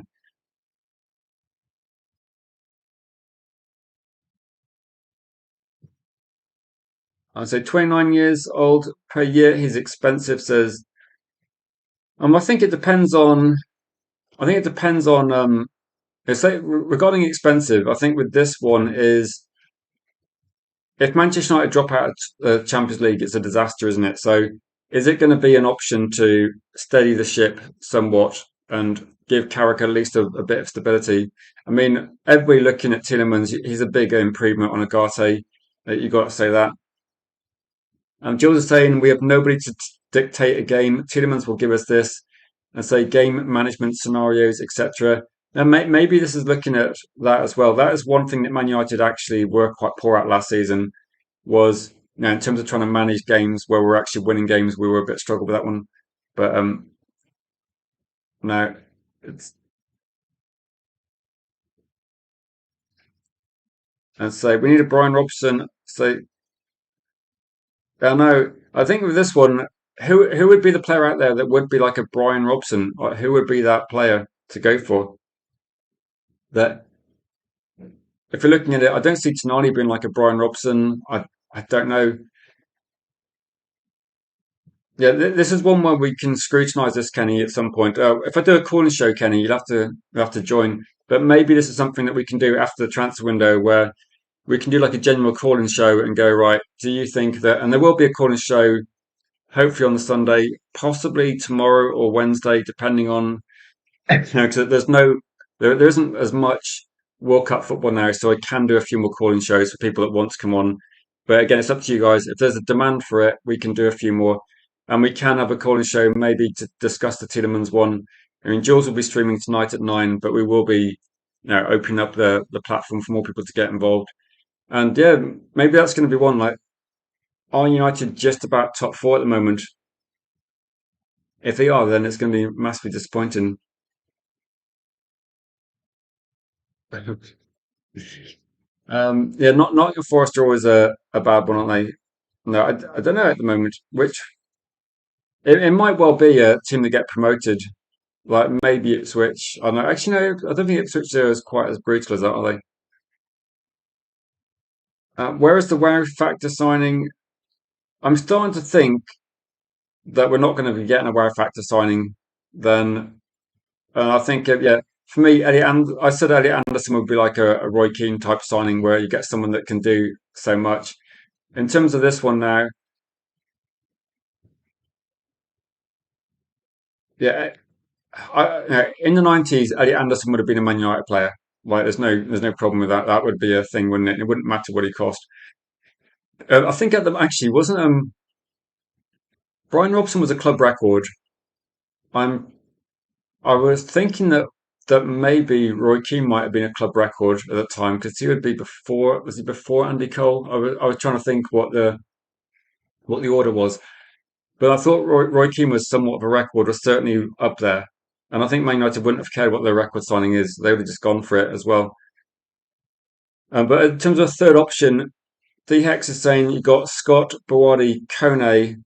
Then yeah, I thought he was a club record. And then Andy Cole was shortly after because Andy Cole was definitely a record at £7 million. But I thought Roy Keane was a record, and I know these numbers are small, but at the time it was considered like a lot of money. So, and Brian Robson, I thought he was a record when he was signed from West Brom, but I'm not sure 100% if that's the truth, no, if that's right. But this is something that United, that in terms of like how much Anderson costs, it didn't used to matter how much they cost. Like 115 million is astronomical, but we said the same thing about £7 million. And when Trevor Francis was the first £1 million signing, people said about that as well. So in like 10, 20 years' time, if we're still like moaning about Man United on social media, then 100 million, £150 million will seem cheap, won't it? When we talk about like the average becomes like 250 million, 115 will seem cheap. But it's just the price you pay to get the best players, isn't it? And once you sign him, you don't have to sign him for like you don't have to sign Elliot Anderson every single season. You sign him once, and then you've got him done. No, he was 7 million. He was 7 million because it was £6 million plus it was who was the winger that went to Newcastle? Forgotten his name now. There's an Irish player that went. It was £6 million plus a player that was valued at 1 million. I can't remember who it was now. He was actually quite good for Newcastle a year later. Keith Gillespie, that's it. Keith Gillespie did pretty well the year later. Like he was quite good for Man United the year before, but no, it was 6 million plus Keith Gillespie. Unlike said, I would prefer Hayden Hackney or Shea Charles or a Championship player over Tielemans. I think with this one, Al, it looks like Man United, in terms of player that's going to be up and coming, they've gone for Santos as that player. So Hayden Hackney, I think when they sign Santos, that's going to be a young up and coming player. I think Tielemans is like the pivot from an Anderson that's got you the experience and played in a lot of European and international football. The question mark is going to be now, in terms of third signing, like I know a lot of people go, right, third signing, you think, then for me, a third signing it's got to be like an Embuemo Cunha. There's got to be someone that you think, right, they can drop into the first team. So I'm hoping that the third player we sign is going to be a player that there's no doubt about whether he's going to be a bench option or a starter. He's going to go straight into the first team. But I'm not sure whether Ineos is going to do that. So I don't know what we're thinking regarding this one. If you could, I'll probably have to wrap up quite soon because it's been quite a long stream. Well, I would say if you want to put a name in the chat of who you would like the third sign to be, then let me know regarding this one. You know, there's so many players to try and remember. Robson. Yeah, I think with Robson, I was going to guess like 1.25 or 1.5, something like that. It was 1 point something. I remember like seeing like I can kind of didn't he sign his contract in the middle of Old Trafford with Big Ron Atkinson at the table? I'm pretty sure there's a photo that rings a bell. That one. No, so my question is going to be one more player, okay, from midfield. One player you think would suit exactly what we got, considering we got Tielemans and Santos through the door. One player you want to sign. Who do you want to go for? So just put a name in the chat and see if there's any agreement on this one. And maybe next stream might be a debate regarding this one. Adam Wharton says Tyrone. I think Adam Wharton's a bit underrated defensively. I think people see his passing range, but no, I think he's definitely a popular one. Malmax says, why don't we just buy Kone? I think Kone instead of Tielemans would have made sense. So like you got some experience there as well. That and he's doing a good job for like a Tielemans backup. Sangari from Lons says Danny B. I mean, yeah, I think mobility might be a good thing. Angela Stiller says Tyrone. Ian's going for, say, Alex Scott or Wharton. Now, maybe this is like, yeah, I think we need someone that's going to be like covering the ground like this one. And big up to you, Craig. Good to see you, my friend Craig. He says you would go for Tielemans 12 years ago. Maybe you're in line with like Jules. Jules said he watched him. I can't remember. You said was it Anderlecht? You watched him. Like Jules was saying, you watched him at Anderlecht. So, and one word, Boadi, Wizabert, we're going to be good friends on that one. No, um, there's the thing is though, there's a lot of options, isn't there? 1.5 million. We were at that game, 5-0 win, Sammy McElroy hat trick, 1981. That was it. I kind of I thought that it was I thought it was at Old Trafford, but at half time. Now I remember the photos, 1981. It was Big Ron, wasn't it, as manager? Because there wasn't Big Ron manager of West Brom before. That's back in the day, isn't it? The thing that's weird though is that obviously back then there wasn't a transfer window, so he got signed mid-season, hence the match. But now there's like a big transfer window, but if anything, it makes things a bit more annoying. Can't see Scott or Wharton now. Kone or what? Yeah, there's a lot of options in there. Yeah, no, I think the thing about this is what's frustrating is I don't know on Red Devil United and on United TV. There's so many players we talked about for like years, and it's like we sign them like when they get more expensive, or we sign them at the wrong time. And just think, I don't know, I don't know what to say. Now, take care, Tyrone. Take care. 9 p.m. tonight if you're around as well.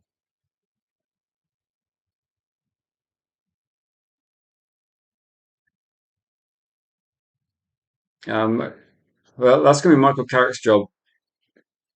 Story says Alex Scott maybe. So I'm kind of edged towards Buwadi as like the option. I think it would be exciting. It might be considered risky. I'm trying to think that there's no obvious like now that too many is definitely not going to happen. I think this morning someone had a shout for Kamavinga as a potential option. I think I'd be looking at the team and going, right, I want someone that's going to be physical, a big runner, and someone that's going to be able to cover the ground. Someone that's essentially going to be, well, can they do what Anderson does? Can they win back possession? And I think, like for me, Buwadi's the guy that I think I would go for. 6'1", 18 years old. He looked like he was up for the fight against Casemiro and Bruno Guimaraes, and he looked like he was winning in that match. I thought Morocco versus Brazil, Morocco looked like a better team than Brazil in the start of that match. And I think he benched. I think he actually got Casemiro substituted at halftime in that match. So I thought Boadi against France as well, he was doing okay considering the French team's got some outrageous talent. I think they were keeping France at bay a lot, but I think Boadi's got an incredible career ahead of him. Only 18 years old. You know, physically, he's going to grow. Physically, he's going to be stronger. He's got so much. He's got so much confidence in his ability and such a good reading of the game for a teenager. Then I think it's just I'm just going to be disappointed if he goes somewhere else. Put it that way. So I'll be thinking like if we're going to be buying somebody that is going to be athletic. We saw like he's got a great engine, but also Buadi wins the ball back loads. He's a great tackler. He's good defensively. He's happy in possession. He makes good decisions on the pitch as well. I think he's someone that in like 2 or 3 years he could be one of the best players in the league. So I hope we get him. But at the moment, I don't know. It looks like I think Baliba, Buadi, or Scott look like options for the fan base to Solly. I think that looks like the options that fans are considering. I'd probably say you could throw Sangari in there, but I'm not sure whether he'd be. I think if it's Sangari or Buadi, I'd go for Buadi overall. But it looks a bit like this. Jim said, yeah. Sometimes I question. I don't know whether the club actually. I think the club are hoping that the team performs on the pitch to a level which we're not expecting. At the moment, I don't think it's going to create excitement. But I think they're going to be hoping that maybe they're hoping that the transfers surprise us. If you think about it, Man United squad's been very dysfunctional for years. Maybe they're looking at this thinking, actually, if the squad starts looking like it's got more pieces in the right place, maybe it's going to work a bit better. And so I go for a couple of questions for an attack-minded central midfielder capable of goal-scoring, line-breaking passes needs to be coupled with defensive-minded midfielder Santos. So I think with this one, that's a good. Santos for me has a remarkably similar profile to Tielemans. Like obviously different, but younger. So I think that could be a potential pivot. I would be looking at it thinking, have you got someone that can do what Anderson was doing? Like there is going to be, and I think actually, do you think that someone like Boadi, he was like as soon as Boadi gets possession, he's making runs, he's progressing the ball. I would think he would be a good player to sign, and I think that would be a good option. But again, we'll have to see. I think we're always going to be looking for like the backup options, aren't we? As well. Just a quick question, for people watching: if we did a call-in show, would you be interested in joining as a call-in guest, or if we do call-in shows, are you interested in those sort of streams as a format? Because I can do call-in shows, I can set them up quite easily, but if people aren't particularly interested in coming on, it does mean it'll be essentially the same as this, but I won't be able to I won't have the media sources and things to just kind of show people. But if people are interested in coming on, I can do a few more, and maybe it'll be like an evening type stream. That's fine if you're not able to come on, but if you enjoy the format, I think it worked quite well when we actually had football matches, and maybe I'll have to look into it. But as soon as pre-season starts, when I'm around, we might be able to do the same sort of format. So we might be able to.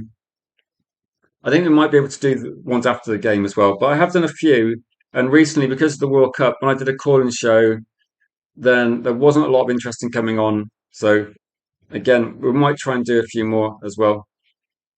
Yeah, Quinn, if you're interested, Quinn, then what we'll do is I'll post it in the. I've got.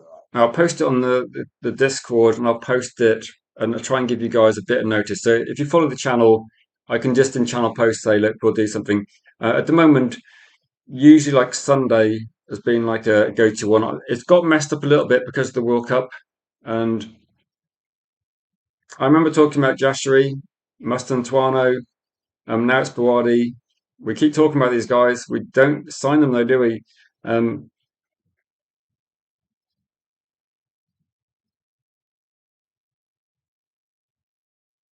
no, I agree. I think the third signing needs to be a player where people go, damn, we're serious, and people need to be. it needs to be a bit more interesting, I think, in terms of that one.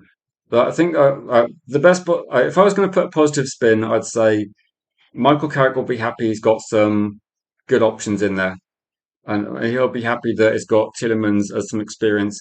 But I think the fans are looking at it and thinking, who have we got that's going to scare opposition fan bases and teams? Who have we got that's going to be statement signings that definitely push the team forward? I think that's the difference at the moment. Everyone's going to have a different view on this one as well.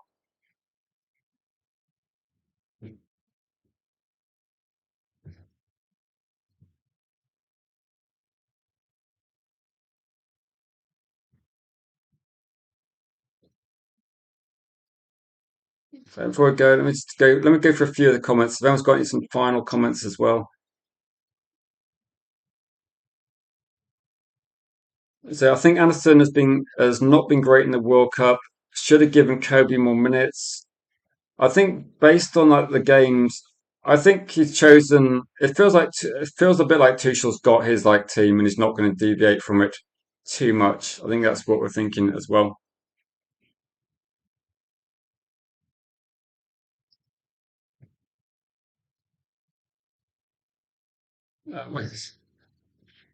It's going to happen, isn't it? It's going to happen. Like Sangare, Brady. Best case scenario, we sign one of them. But no. I'll be up to Rob if you gifted a membership. I don't think I saw anything in the chat. But be up to you, Rob, for supporting the channel.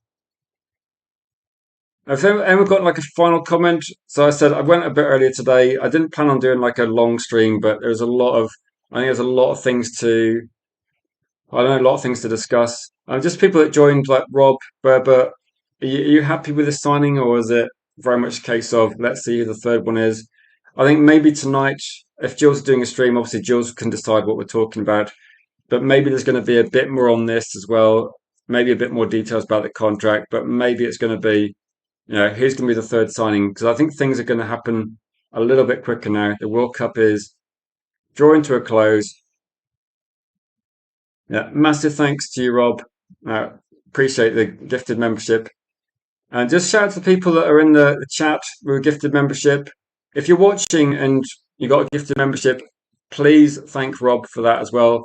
But also, if you're watching and you don't comment, please just get involved in the chat because the more people that comment, as from a I was gonna say my perspective and from a host perspective and a streamer perspective, I know some channels aren't that interested in comments and they just want to talk, etc., etc. I'm actually genuinely interested to see what you guys think because I can agree or disagree. It's fine, but every view is respected, and I think everyone in the comments. I mean, I get an extreme amount of different opinions, and to be honest, sometimes I'm laughing because it doesn't. I could be talking about Man United signing Mbappe, and there would be people that are disappointed in it, and we could be talking about Haaland coming to Man United, and people would be disappointed. So I'm not expecting everyone to be happy with this one, but honest question: do you think we could go to a pub and do a better job with transfers than Ravel and Wilcox? I would say this one, Al. If we had if we had a stream where I go right, let's just do some voting and pick the best players to sign. I think that if the players we picked to sign agreed to join Man United, I think we could do a better job because I would have probably gone. I bought Elliot Anderson. I'd have paid the money, and then I would have probably gone for. I would have probably. No, I don't mind the Santos deal, but I think it's a bit too expensive. I'm not sure about the Tielemans deal, whether I'd have gone for that one. But I'd have probably gone for the thing is, Al, I'd have done the Buwadi deal, but I'd have done it a year ago when it was cheaper. And now it's become 85 million. It's become problematic. So I think that we definitely do these deals at different times. But I think sometimes there are some factors we don't know about, and there might be some reasons why we don't know what's happening, but it's just a bit of a strange one, isn't it? I didn't see. I don't know if you're in the comment, Rob. If you're still in the comments, what's your feeling about this deal? Like, are you happy about Tielemans? I think I've gone through most people's comments. I think most people are pretty much they either hate it or they're happy with it. I think Ryan was like happy with that one. Um, what do you think, Rob? If you're in the comments, like, what's your thoughts on like Tielemans? I mean, I'm not expecting you to be like let's get the Tielemans, what's called it, emojis ready, and let's get Tielemans on the back of my shirt. But no, I think there was definitely a lot of information recently, and Vivell makes suggestions, but I think Wilcox gets the final say. As far as I can see, you might have seen something similar, Danny. That Vivell makes suggestions. You've got other people making suggestions. Jim Radcliffe obviously has a lot of say. I think that Wilcox might be the most senior in this group. So if you don't like the transfers, then I think you've got to blame Wilcox and Jim Radcliffe. If you like the transfers in the same way that, then you've got to give them some credit as well. Yeah, this is becoming like the opposite of excitement, isn't it? People are like, yeah, this is okay. Rob is happy with this one as well. So, yeah, the good point, Rob, is at least we got a player in. So that I'm just, I think do you know what the thing is? I'll say this, and when we got Tielemans, Tielemans is a good player. I'm not worried about Tielemans. When we get Santos, again, I'm not over negative. The question I've got is, there's nothing wrong with those signings. What's the third one going to be? And I don't know. I don't feel excited, but I don't feel angry about it. I'm just thinking, what's going to happen with the third signing? And are we going to get a left back? Are we going to get gradually surprised in this window? Are we going to be doing a few more deals than we expect? So if we did do like 6 or 7 deals, then I'd be thinking, okay, there's a reason for that one. But ultimately, maybe as a fan, I tend to work on what I know, as in I can't say whether Tillemans is going to be good or bad or Santos again, but I'm happy to talk about how signings have gone. So good leader, box crusher, technical.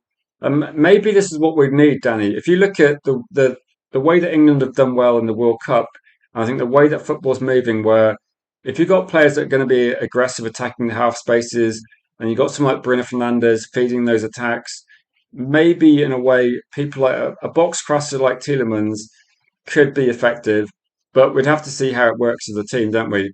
We'd have to see what's going to be happening. I hope not real.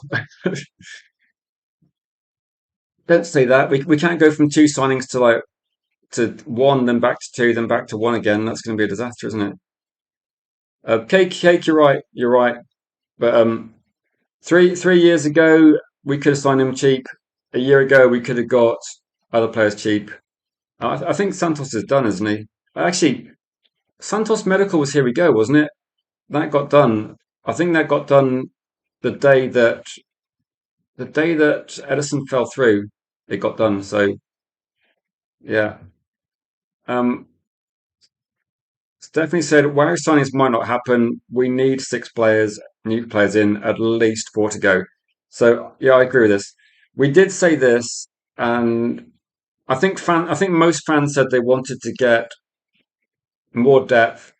Maybe this is going to be it. Maybe what we're going to see is, and this will be my final point on what has been. It's like a 2 hour stream, but it feels like we've been talking for about 10 or 15 minutes. I don't know. I just have a bit more energy today, and I think the chat's been flowing pretty well. There's lots of I think when we're doing streams, I'd rather talk a bit longer when something's actually happened than I don't know, just get angry about stuff that's not happened. Then maybe with this one, we're going to see maybe Manchester United are going to be going for a depth window where hopefully what we're looking at is, I think hopefully what we're looking for is Michael Carrick will have at least maybe like 16 players to choose from in constructing his first team. And the difference between the first 11 and the bench, hopefully that gap is different. So hopefully that gap is now not there. So hopefully what we're going to see is there's not a lot of drop off between, say, like half the first team and the bench options, and we just lower we raise the floor of our team. Put it that way, we raise the floor of our team. And I think once we've done that, once we've got a base of like 15, 16 players that are capable of first team football, because I think last season we had a few people on the bench that were academy players or not at the level required to start matches. And like Xerxes, Agate, for example, they shouldn't really be starting matches in the Premier League. Once we get rid of that problem, then that might be a good scenario. It might be an actually okay window. It might be that we have six players come in, they're all good enough to be starting matches.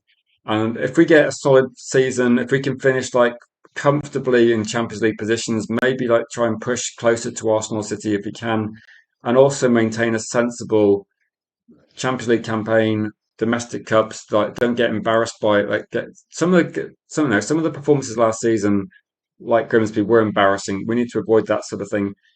And then maybe that's going to be a building. Maybe it's going to be a stabilization window. I don't know. And then maybe next season. Big up to you, Yali. I don't know if I've seen you today. How are you coping? And I'm about to finish the stream, but I just wanted to say, Yali, hope you're good after the weekend and no hard feelings. It was a tough game. And I've been speaking to Helgi quite a bit after the match for obvious reasons. And maybe you're going to get a bit of peace and quiet where you are. But unlucky, mate. I think your team did really well in this World Cup. Were great opponents for all the teams I saw you play against.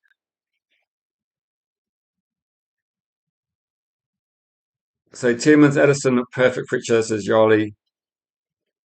At the moment, if Man United went back to Edison, it almost feel a bit like a weird movie, isn't it? Like if you watch the film Misery, when you see the typewriter come out and think it's like game over. I think actually was that game over? It probably was when the film ended, but it feels a little bit like the film Misery, where you think it's going to end, and then there's suddenly like a weird plot twist. And I think at the moment, yeah, the Edison deal's got to be done, isn't it? Like it's game over now. I don't think Edison's going to happen. I did read something saying that Atalanta are looking to try and like put Edison on a new contract, like extend his contract. But yeah, exactly. But it makes you feel like that the transfer window might have a few twists and turns, and not quite as violent as that one. But I think the Edison one, it looks like Atalanta think they can get a deal done for him, and it looks like they want to extend his contract. So I don't know. It's a weird one. But guys, this was like I say, was it third times outside during that game? No one could be more happy than me right now. Okay, you're probably the one football fan I know that's actually seems okay with a team getting knocked out. I was saying there's a reason why I didn't stream yesterday, and it's because Saturday was quite a big one for me. It was fun, but it was quite big. Anyway, guys, thank you for watching. Tonight there's going to be a stream hosted by Jules at 9 p.m. And then we will start looking into the evening. I might try and do just let me know. Like you can leave a comment on this video if you're interested to come on the calling show. Let me know, and we can sort out one of those like maybe tomorrow and do something like that because I think there's going to be a bit more interest now in joining in talking about the players you've seen. It's time for Man United. So if you want to join a calling show, let me know and I'll set one up. If just a few people that are interested will be enough, and then we'll go right. We'll do a stream. But if you're interested, just check post on the channel, leave a comment on the video if you're interested, and thanks for watching today. Big thanks to Matty for the super chat. Big thanks to Rob for the gifted memberships, and I appreciate you legends getting involved as well. Just leave me a comment if you want to come on, have your say on a different stream. Let me know, and we will set one up. And then, guys, enjoy the rest of your day. And that's all from me today. But Jules will be hosting. I think maybe one or two guests. Like Jules often gets guests on as well, so you might get a different view as well. So I've been like I tried to be neutral about Tielemans, but I can understand people are angry and or relieved or happy. So there's just a mix of emotions. Let's see what happens next. Take care, guys, and we'll catch you in the next one.